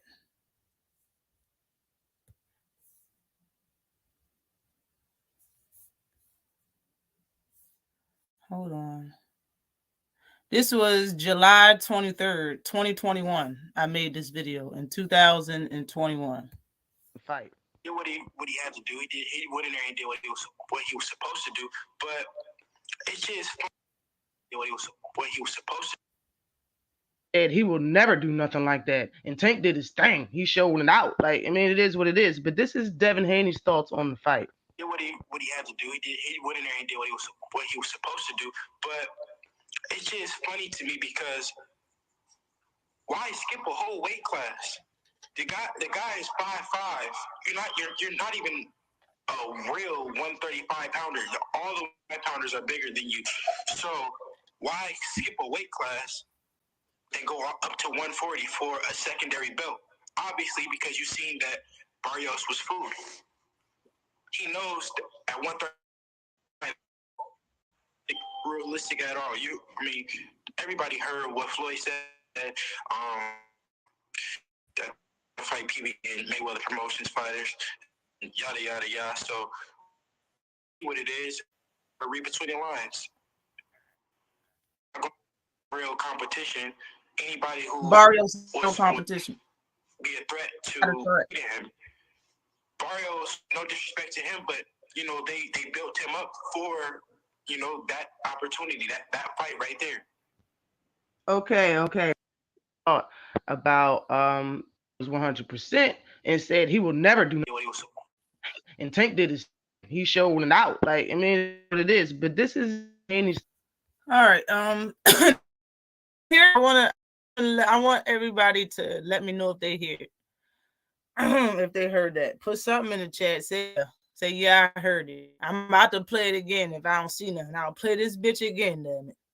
Did y'all hear every word that Devin Haney said about when he was asked about Javon? And the only reason why they keep bringing up Tank is because he started shit.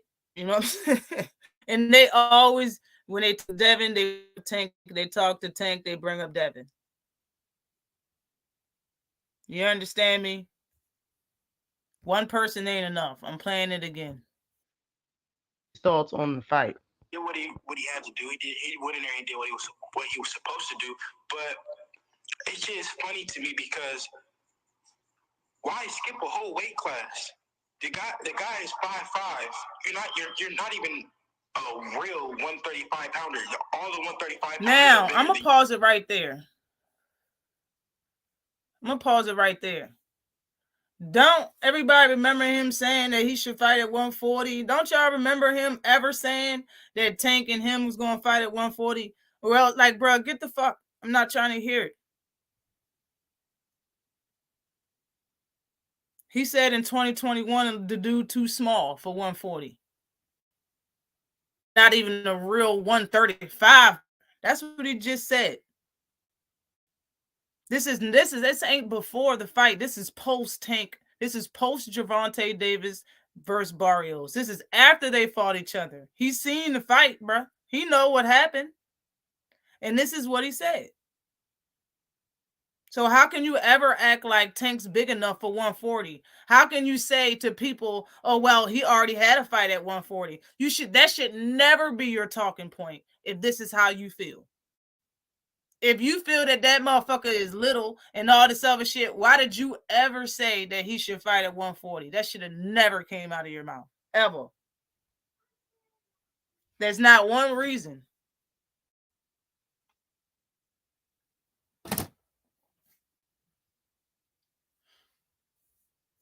Don't everybody get quiet now. Because I know y'all ain't never heard this besides on my channel. I know you ain't never heard it. So why skip a weight class and go up to 140 for a secondary belt? Obviously, a secondary belt. Now, he talking about fighting Barrios. What belt does Barrios have now? Somebody tell me.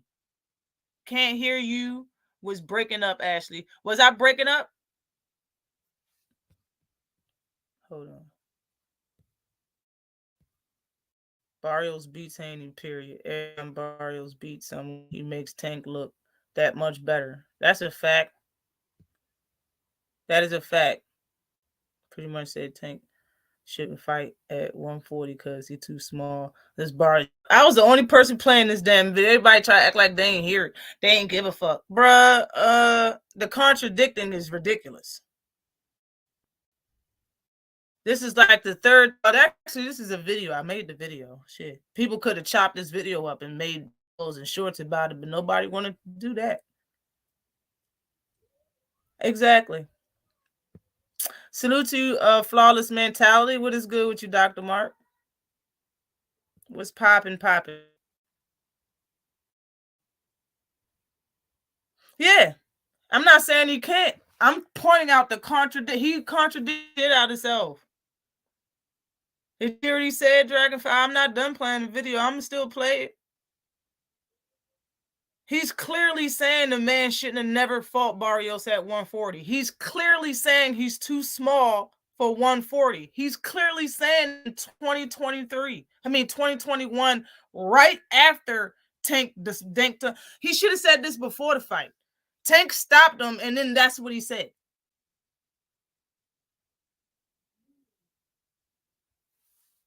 Seriously. So now he says that Tank can fight at 140. What changed? Tank only had one fight. Are y'all listening to me? Tank only had one fight at 140. After Tank beat Barrios, he said this shit. And now he's speaking a totally different tune, like Tank had another fight at 140. He didn't. He's only fought Barrios.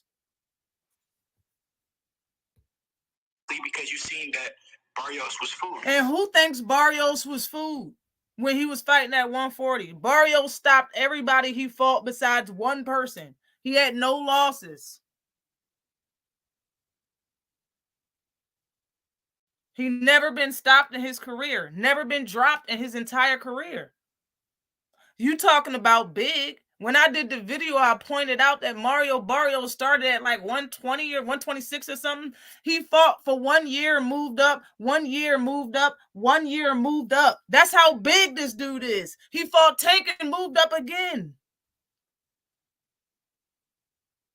Just knocking shit out, beating everybody he come across. He got beat. He's saying that Barrios was food. Are you listening to me? It was you being the one who was saying it was a contradiction. Yo, no bullshit. Listen to what he said. Barrios was food. And go up to 140 for a secondary belt. Secondary. Obviously, because you seen that Barrios was food. He went up there. Obviously, Barrios was food for us. Why would you go for a secondary belt? Why talking about fighting Barrios at 147? Barrios don't have a secondary, a third, don't have a gold silver or regular title. He has nothing. Are you about to fight him at 147? How about you do what Tank did and you down and fight Shakur at 135, then go up to 170 and fight Barrios? That's what Tank did. He went down Leo at 130, skipped 135 and fought Barrios. And this is what you said after he stopped him. This shit is not the same in it. Nobody gives a damn. Shit. He knows at 135 is smoke. Realistic at all. Everybody heard what Floyd said. Floyd said that they only going to fight PBC and Mayweather Promotions fighters and yada yada. And that's another thing. And shout out to Cuzzo to Just Do, because both of us had the same. We've seen it. Floyd was their roadblock. Floyd, reason why Tank and Devin Haney didn't fight each other. Floyd Mayweather, he was the roadblock. He was the roadblock. He was the reason why he knew Tank would knock Devin head off his shoulders back then. Devin is a better fighter now. We're talking about Tank versus Devin 4 years ago. He would have knocked Devin's head off his shoulders. And regardless of what you're talking about weight class, because Tank said he wanted, Tank wanted that fight. They know what it is. Leonard Elderby expressed it. Floyd didn't want that fight. Like I said in the beginning of my live, he grew up in Floyd's gym. I bet you his Christmas parties and birthday parties was looking grand. You hear me? He grew up in Floyd's gym. You think Floyd gonna let him come up and have his fighter knock his career back a few pace? Like, bruh, Floyd was the roadblock. And he want to talk about Floyd. Well, you heard what Floyd said. He gave me another reason to say another excuse. We see what it is, and you just got to read between the lines. Got to read between the lines. He's not going to any real competition. Anybody who's was be a threat to. So who at 130 threat over Barrios fought him?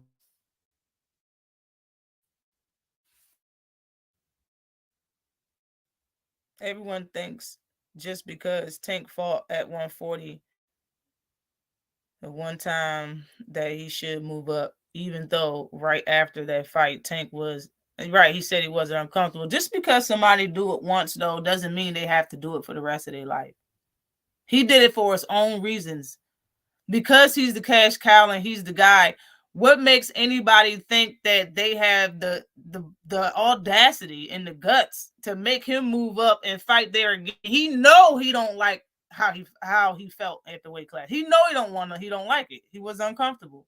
People got to have so many advantages. He's already short. He already don't got the reach, and this is what other fighters say. So that's why I'm repeating it. Looking grand on Christmas. Grand. They loved Devin. You ain't gonna.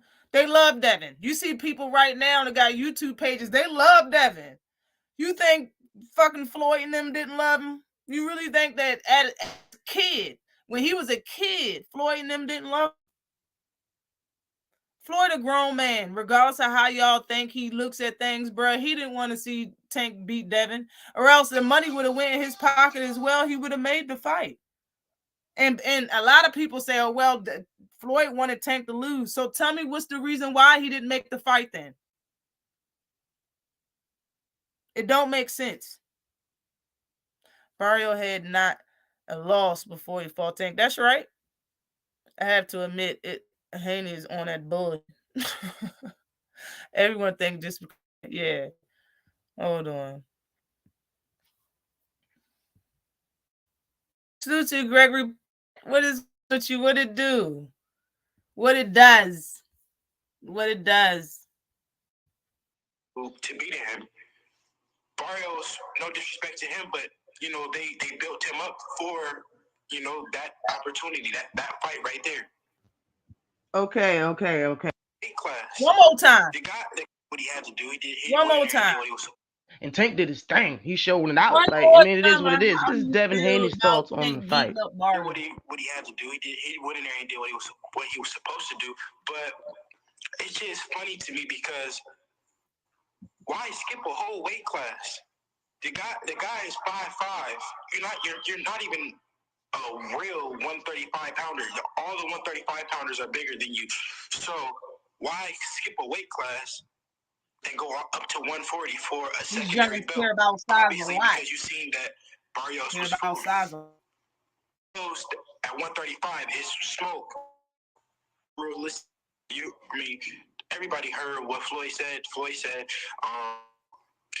that they're only going to fight PBC and Mayweather Promotions fighters and yada, yada, yada. So we see what it is, and you just got to read between the lines. He's not going to any repetition.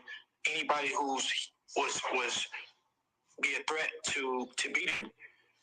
Barrios, no disrespect to him, but they built him up for that opportunity, that fight right there. Okay. I know everybody heard. All right.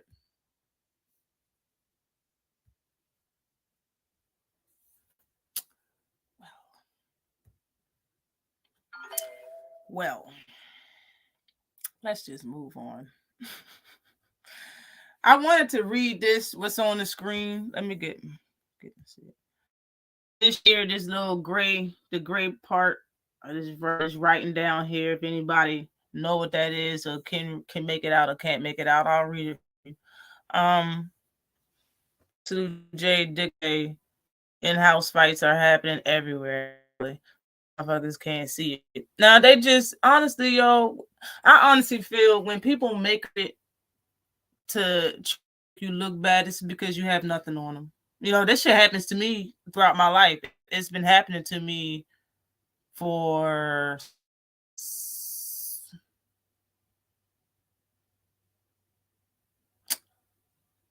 when did he fight?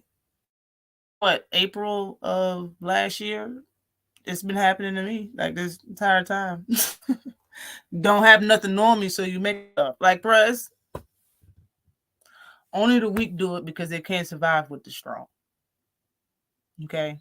If you don't have nothing on somebody, bro, you really got a problem. Meet that person, settle it face to face. When you make up stuff, you know what I'm saying? That's really what a lot of fighters do. That's the YouTube way. Here on YouTube. Ashley, what you think about I think it was a good fight. I think did to make it a sure victory for herself. I understand why they gave the other girl, but I don't think she deserved it. If anything, they should have just made that shit a draw. Both of them really wasn't doing much, but in my opinion, nothing that the girl hit Ellis with made Ellis react of it. It was no reaction off her punches, but Ellis was hitting her and making her stumble. So she was getting her punches off to cleaner, more effective punches and all of that. The only thing the other girl was doing was being aggressive, and that should not make you win a fight. So I don't think the girl should have won. I really don't. But okay. This is somebody contacted Keith Thurman to talk about Bill Haney was on somebody's show. I forgot who this was. I got this off of Twitter. Bill Haney was on they text Keith Thurman and said, Keith, I have Bill Haney on my show trying to intrigue, trying to get you to fight Devin Haney, basically. Okay. Yeah, cowards, bro. On some coward shit, especially if you can't say my name. But anyway, this is in blue. That's the guy that has the show that Bill was on. I don't know, I forgot who it was. And this whole all he said was, I have Bill trying to get a fight you and his son Devin Haney. And Keith, it's Keith because he wrote all of that. He wrote all of that. Dude wrote, I'll take the fight next year, send the contract. Haney, a great boxer, no power. So Keith Thurman. I saw Haney at the casino with his crew enjoying themselves. Spence versus Crawford. I guess he was sizing me up. Just win, be impressive, and be careful what you wish for. You might just get it. I love a good fight and doing big things in boxing. Haney is a big name right now. These guys don't like staying in their lane these days. Must not want Tank or Stevenson, but wants a big fight with a bigger man. Respect.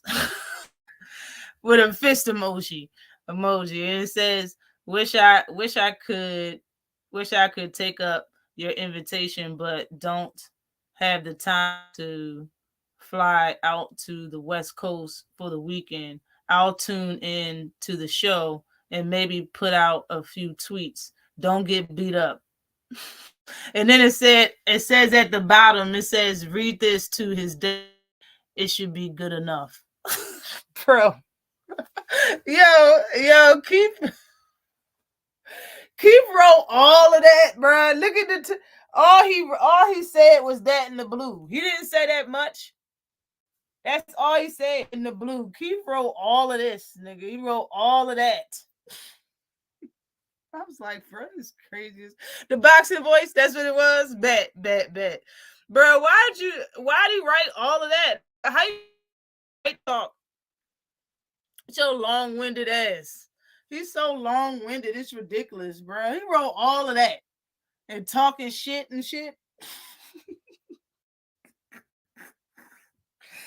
He was talking shit and shit. I was like, bro, really?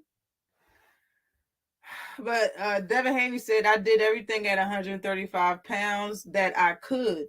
The biggest fight for me was making that Gervonta Davis fight, and his whole side showed no interest in making the fight. I've outgrown the division, so now I make my quest to 140 to become a two-division champ. That's what's up.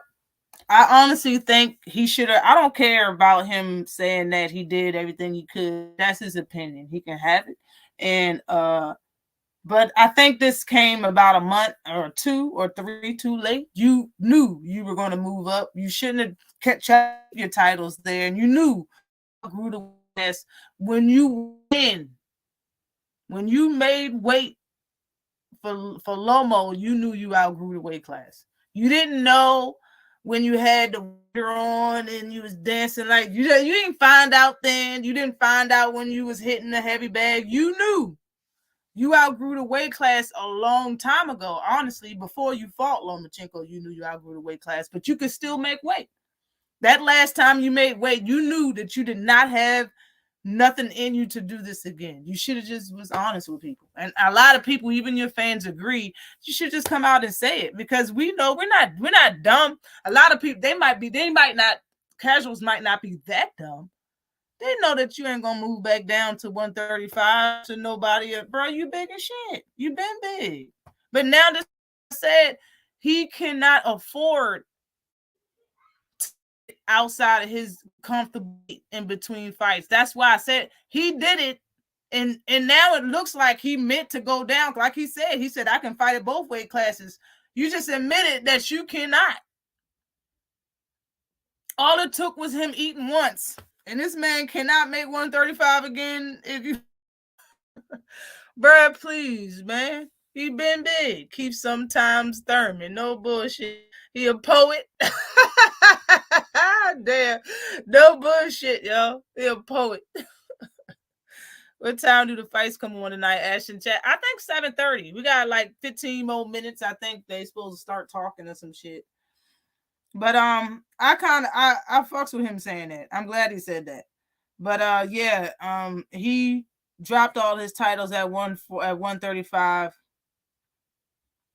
He's looking to become a 3-division champion. He said after, I don't know if y'all seen this, but Mike Coppinger put down that undisputed lightweight champ Devin Haney tells ESPN he is vacating all 4 lightweight titles ahead of his December 9th junior welterweight title fight versus Regis Prograis. And then it says, in parentheses, and after this fight, I look to become a 3-division champion and move up to 147. Bruh, that is him saying after the fight he's won and done. That's why I wasn't joking. All right. He said, this is parenthesis. It says that. And after this fight, to become a 3-division champion and move up to 147. Do y'all see that? Okay. Bang. Boom. Bow. That means he's going to fight. He's going to fight Regis. He feels he's going to win, and he's going to become a champion. That will be a second weight class, and he'll have the WBC at 140. And he said he'll move up to 147 and look to become a champion there. We all know he ain't talking about the one person that has a title. You know what I'm saying? Boots. I don't even know if Bud relinquished the rest of his titles or not yet. But he's going to. He's going to have to. But nobody else has the title. So he's planning to move it up. And this is what I'm saying. He's moving up to 147 when them titles get dropped to fight vacant title. He don't want to stay at 147 some work, and then when he move up, fight a champion. He don't want to do that. He don't want to fight a champion at 147. He want to move up and fight for a vacant title. It is what it is, bro. But just like I said, he hoard Tank from moving to 140 to fight him for secondary title. For secondary. Honestly, if he's saying Barrios' name and Keith Thurman's name, that's probably because Barrios and Keith Thurman is in the running for the vacant title fight. Do you understand what I'm saying? When them titles get dropped, Keith Thurman is going to have a vacant title fight with someone else, or maybe with Barrios. And the same thing with Barrios. Probably not with each other. Same thing. Barrios and Keith Thurman are both going to have a title for 2 separate titles. Is what I'm thinking.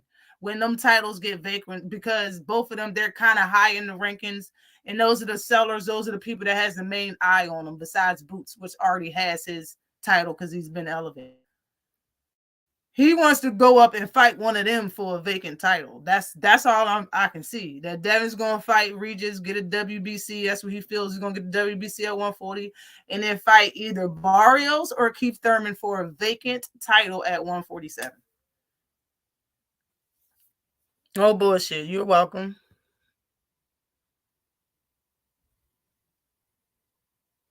I'll be damned.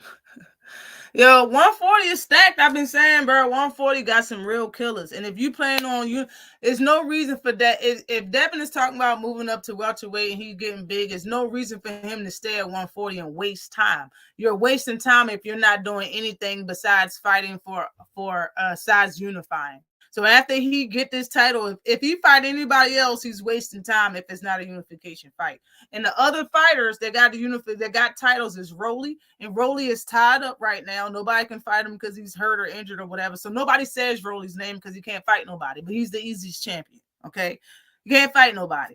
So then you got Matias and Tio. Tio seems like he's going to do a lot of kicking and screaming to get the most money he can out of a fight with Devin Haney. It's going to take some time. Matias will fight him right off bat. But will Devin fight Matias right after he fight Reach? To me, highly likely, no. I don't think that he's going to do it. It's a hard no for me. He's going to do that. So, I'm saying that's the thing. I think he's going to, if, just like he wrote, you know what I'm saying? He plans on moving up. I put it on the screen, right above my head, right there. I put it on the screen. If that's really what he's doing, and I feel like he's going to move up for a vacant title because nobody has any titles besides Bud, unless he released it, and he ain't fighting nobody, and Boots. And he didn't say Boots' name. He don't want to fight Boots. Like, it is what it is. That Kid Haney don't want to smoke. But I want to see Kid Austin versus Frank Martin. I made a video about that today. You can check that out. If anybody didn't see it, you can check that out. I made a couple videos this week. The only chance anyone has against Tank is they have to have enough power to get his respect. That's facts. That is facts. B-Hop just said boxing will call your bluff. I've been saying after the Loma fight, Dev back will be against the wall because it's smoke. Right. It's all smoke. Hell no. It's all smoke, man. It's smoke at 147. I mean, and it's 140. It's motherfucking smoke at that weight class. People can say what they want. Everybody hit the like button. You can say what they want. Jermall Charlo looked good versus Jose Benavidez. I have to admit, he looked good. You know what I'm saying? But you fought Jose Benavidez. But I can't admit that you did look good. Maul pointed out that his brother don't answer the phone and he wasn't at the fight and that he's not watching the fight because he didn't attend it and shit. Bruh, that shit crazy, yo. I just want to say this ain't the wives' fight, the wives' fault. People say, yo, over some women or over their wives, but not about their wives. Stop it. I think they've had different women at the time. No, I think Jermall, different women. He's had his baby mother and his wife, I think, or two different chicks. Like, bro, it's not the women. They got their own problems with each other. I'm telling you, no. And if they smart enough and got money enough to know, and they act like they're the family and men of the house and stuff like that, ain't no one gonna be guff at your twin brother that you married and you're married to him, bro. It's no one out there doing that. They keep their fucking mouth. It's the brothers that don't have a problem. I mean, it's the brothers that got a problem with each other, and the brothers let their wives go on the other wife. They allow it. It's not the women's fault. It's them. It's not the women's fault, bro. Old school. Peace out. That like button before you did. They do need to keep their business to themselves, man. But Jamel be calling Jamal's wife a bitch live and vice versa. Like, bro, so don't act like it's the wives' fault. The wives are tearing them apart. No, bro, they tear themselves apart. The wives backing their energy. That's what that is. That's what women do. We back their man's energy. Seems like my man hates his twin brother and his wife. So I'm not going to befriend both of the motherfuckers. They just sharing the energy. They feeding it. You know what I'm saying? It's not like she's supposed to be the peacemaker every time he bring up his brother, bro. You about to have a bunch of arguments, bro. Right. Sibling rivalry, but it's not nothing to do with the wives, bruh. Because if they was cool and cold and steady, their wives wouldn't have been able to fucking talk to each other the way they would have to keep peace because they brothers love each other. That's how it really go down in real life. Like, bruh, unless they two weak ass Negroes, one or the other. Dead fans have short-term memory. He petitioned for the WBO when Tio retired to try to fight Barbosa. In fact, I seen the tweet. If it was vacated, why not fight Tio both where the top rank plus Dev on top rank plus Dev was already the WBO champ at 35. Yep.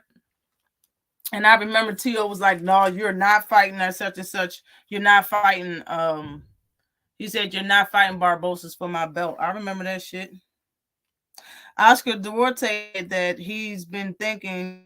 Oscar Duarte said the same thing that I've been thinking. He said that he's been looking at the Gervonta fight and he's going to attack that body, bro. He said he had a separate rib going into the Tank fight. Even if he separated rib caused the fight and he had it after the fight, how good is your rib right now? You got him as a power puncher and he throws very good body shots. Oscar Duarte throws very good body shots. In my opinion, the longer this fight go, the more chance Ryan has to get knocked the fuck out. That's how I feel. The longer his fight go, the bigger he got of getting stopped. Not losing as far as rounds go, but getting stopped. Rivera said that he wants Devin, Tio, if no Gervonta Davis fight at 140 pounds. If Gervonta go to 140, it ain't gonna be for no goddamn Rivera, so you can call that a no. All right. He said he wants Devin Haney. He wants Teofimo Lopez. He wants Matias. That's what he said at 140 pounds, which is all the champions. Of course, not Rolly. And I made a video about that also. Like I said, but yeah, Ryan's press conference was hilarious. The ticket sales is all I have to say. Fuck everything else Ryan is saying. If Ryan got everybody once besides me, but Ryan got everybody once, which y'all believe in him, thinking that he needed a Tank fight until the Tank fight actually came to fruition, and then y'all was like, y'all was mad that he don't deserve it. Whatever, bro. The bottom line is Ryan will always be a liar. He will always be a clout chaser, regardless that he can say that he don't care about the money. So really, what was it? You can't say that you didn't even deserve to be the face of boxing. You're not even humble enough to keep it honest. You know damn well that wasn't you that sold them tickets. He got 35% of his ticket sales sold right now for a fight that's about to start in like 2 hours. Bro, you're not that guy. And you know you wasn't. That's why you attached yourself. Think about that. Ryan Garcia fought Devin Haney 8 times in an amateur, and he didn't want to attach himself to Devin. You know why? Because Devin fight wasn't enough money, in my opinion. That's what it was. It's not because that you thought Devin was going to be. You beat Devin a couple times in the amateurs. He admitted it. So, like, you didn't attach yourself to nobody but Tank because you knew Tank had the most following. You want the attention. You think you're pretty. You said, look at me. I look. So, I mean, come on now. You didn't attach yourself to people you knew that was going to fight you. You attached yourself to somebody that was a star and going to be a star, fighting people that could make him a star. You didn't do shit in the sport. And yeah, his shit was growing as far as his followers, but it wasn't like that when he started saying Tank name. That motherfucker didn't have 30 million followers in 5-6 years ago. No, he didn't. That shit happened after all of him hitting the Cobra bag and starting to be a model for Abercrombie and Fitch and shit. That's when that shit happened. That shit didn't happen 5 years ago. When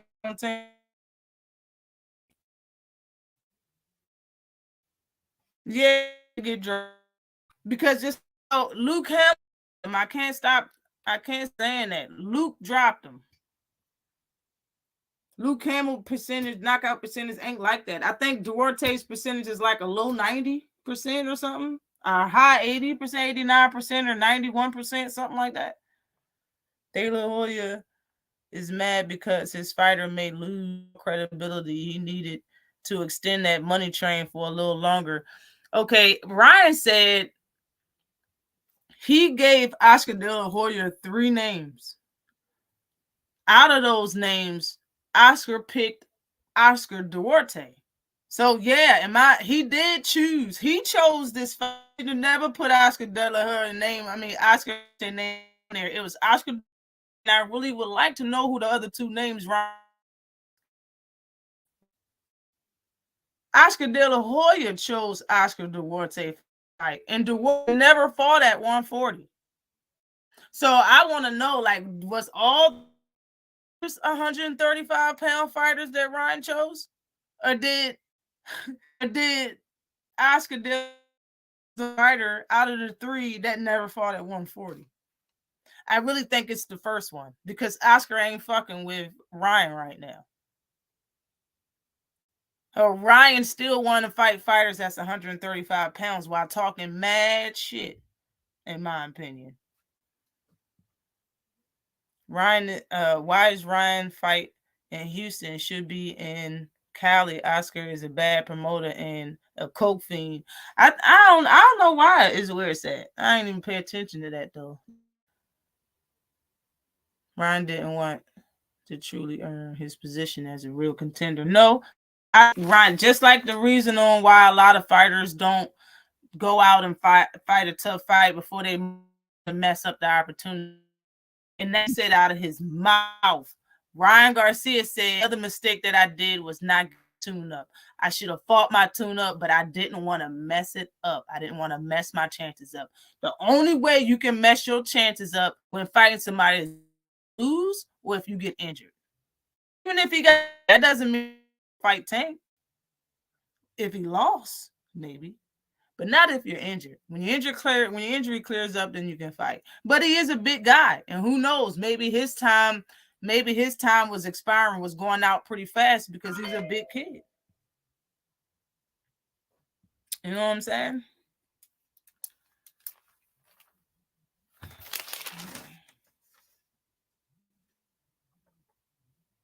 Okay.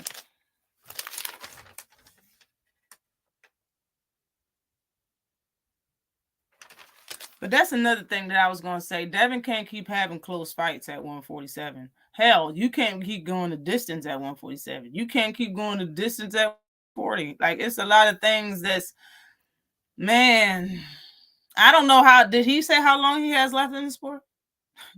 Did Devin ever say how long? I know he said he'll be up to 160. And I think that's what he said. He can go up to 160.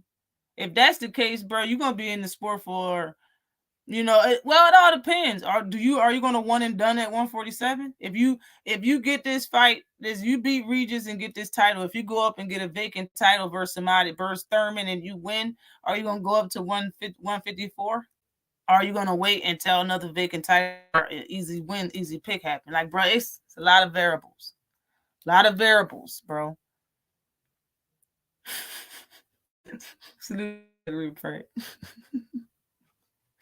Ain't no way Ryan is any of Tank 1, 2, and no way.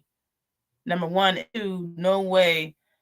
That's the product of what happens when Tank fight any top guy, because Ryan was top guy. They know trash. They see trash BS. That's right. That's why ain't nobody buying this fight. I heard somebody say on Fanon channel today that all Tank's opponents lose their next fight after they fight him. Bro, what is he talking about? What are you talking about? All his opponents lose the fight. What are you talking about?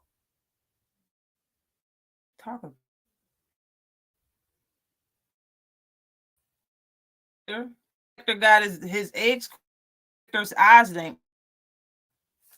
Tank punched his eyesight. His eyes was open and he couldn't see. Tank fucked his eyes up. He the only one that lost recently.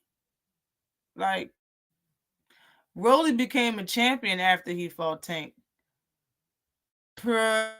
What's his name? Pedraza became a champion after he moved up. After he lost to Tank. Barrios moved up and been winning ever since.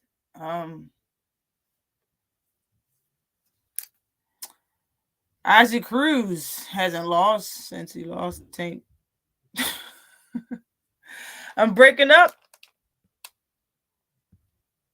Yeah, I'm about to get out of here anyway. I can see my signal is going down and up this whole damn day. My signal been fucked up all weekend though, so I need to fix that. I can't wait to move. I'm moving. Didn't want Tank fight. I don't believe you want this fight either for Ryan. Oh, you're probably right. I know for sure he didn't want the Tank fight. He wanted the money, but the fight. He said Ryan said like $8 million off the Tank fight.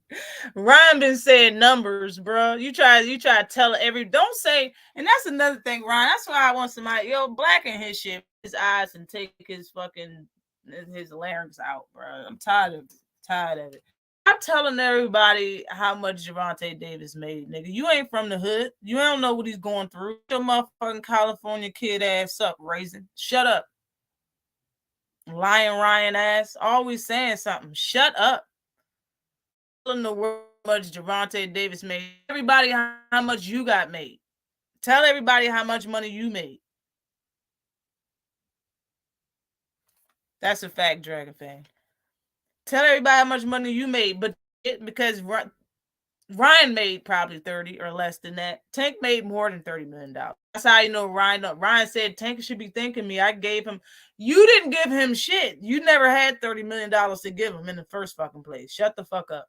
He gave you a shot, and because of it, you got money. I wouldn't even say that Tank gave you $30 million. He didn't. He gave you a shot at the fight. At him and having a fight. He didn't know that $30 million was going to come out of it. Lying, crying, kneeling, Ryan. Facts, bruh. Somebody put that shit on a shirt with him kneeling. Ancient Aztec price rollies. Oh, no. Shit. What's fast? And then kneeling, Ryan.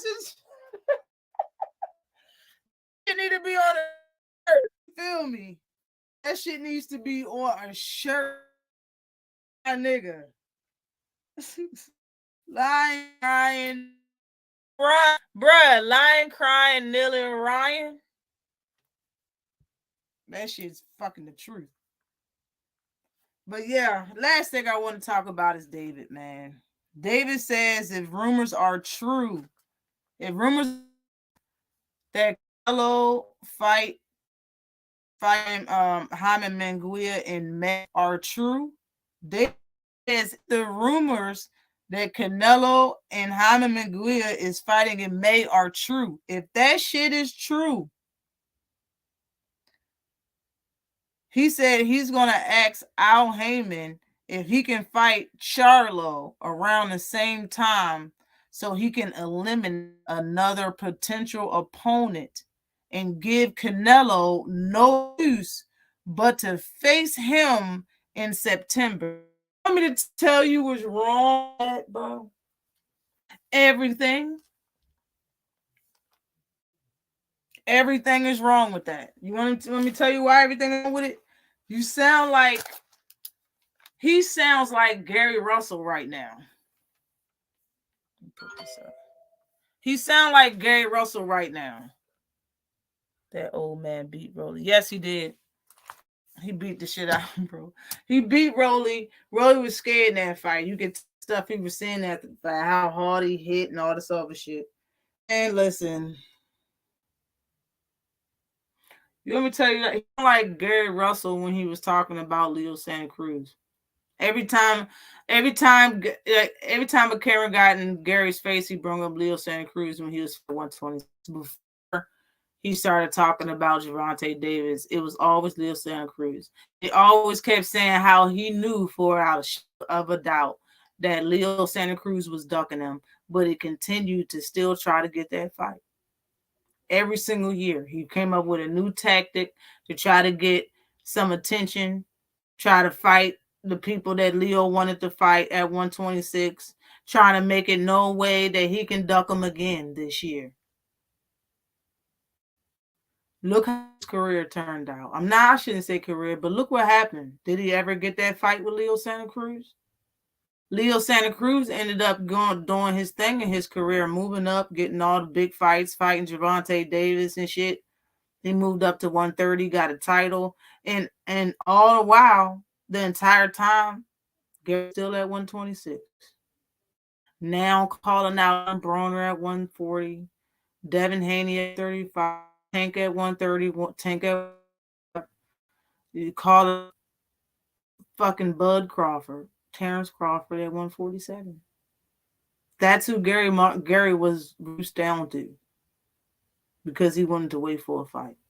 I'm not saying that's what's going to happen to Benavidez, but that's what reminds me of.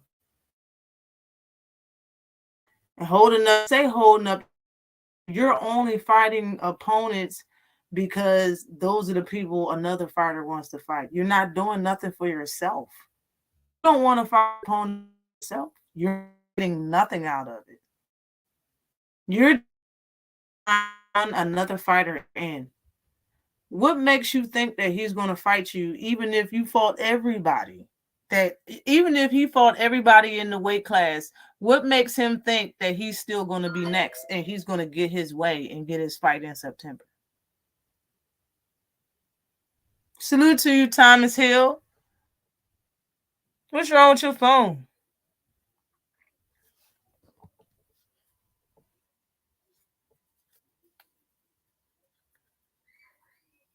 I don't want to see him fight Charlo either. Charlo is not 110. Like, Charlo is at a different weight class. His title's at 160.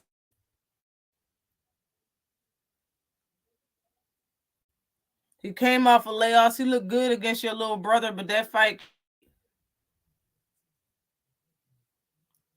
I really think the best fight is Morrell is against the Davids at that weight class. If he want to move up, cool. Don't move up without fighting Morrell. It was once upon a time in the beginning you was acting like you wanted smoke with Morrell. I don't give a fuck what happened since then. Nothing has changed that much that you don't want the fight. Nothing. Nothing has changed that much. How did you want the fight, and now all your father can do is bring up excuse on why he don't want the. Like, bruh, care who can fight whoever he want. That's the people aren't realizing, and he know it. He done seen this man dodge him for years, bruh. And got a whole sanctioning body in his back pocket. Suleiman WBC is his back. Don't have to fight you. If you every person in that damn weight class, he can do a rematch with John Ryder and leave face, bruh. He can retire as you corner him. Then what? Stop wasting time and do something for yourself, bro. He ain't gonna fight you unless he wanna fight you. You're not Canelo do shit, man. Stop it. Called him out with a grin on his face. 2 languages. Morrell called this motherfucker out viciously more than once. He's pussy activity how not getting any type of play from these fighters, bro. Nobody will fight Morrell. It is not just a 1-2 person thing, bro. Nobody want to fight him in the weight class, man. He got a title, and nobody want to fight him. It's the same way that I felt about Earl. He got a title from Cal Brook. Nobody want to fight Earl Spence. He couldn't fight. His friend had to step up and fight him. Lamont Peterson, his friend.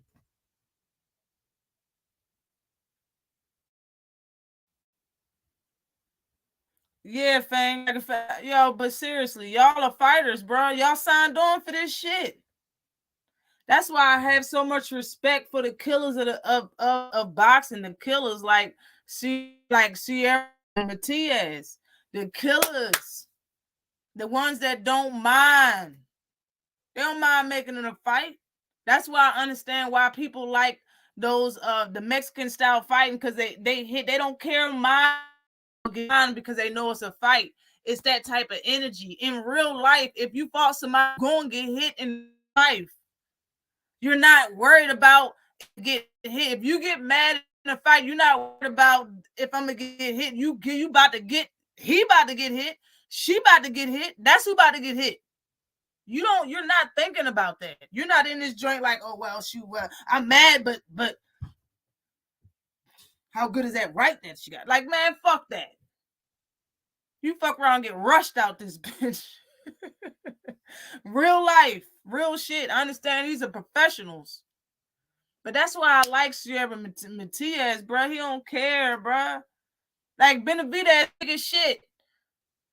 You can't fight Morrell. You can't tell me you scared. I know you not. I'm not trying to hear that.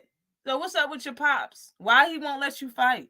Why he keeps saying Morrell need to do this, Morrell need to do that? Ain't the guy that title is telling you need the title first because you want to fight him? That'll be cold. On the opposite end, you don't got no title telling him he need to do some shit.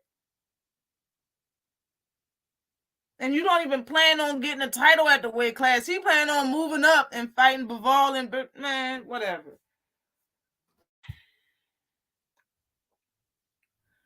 It's like 7:44. Been live 4 hours, over 2 hours, 7 minutes, man. Salute to everybody that came.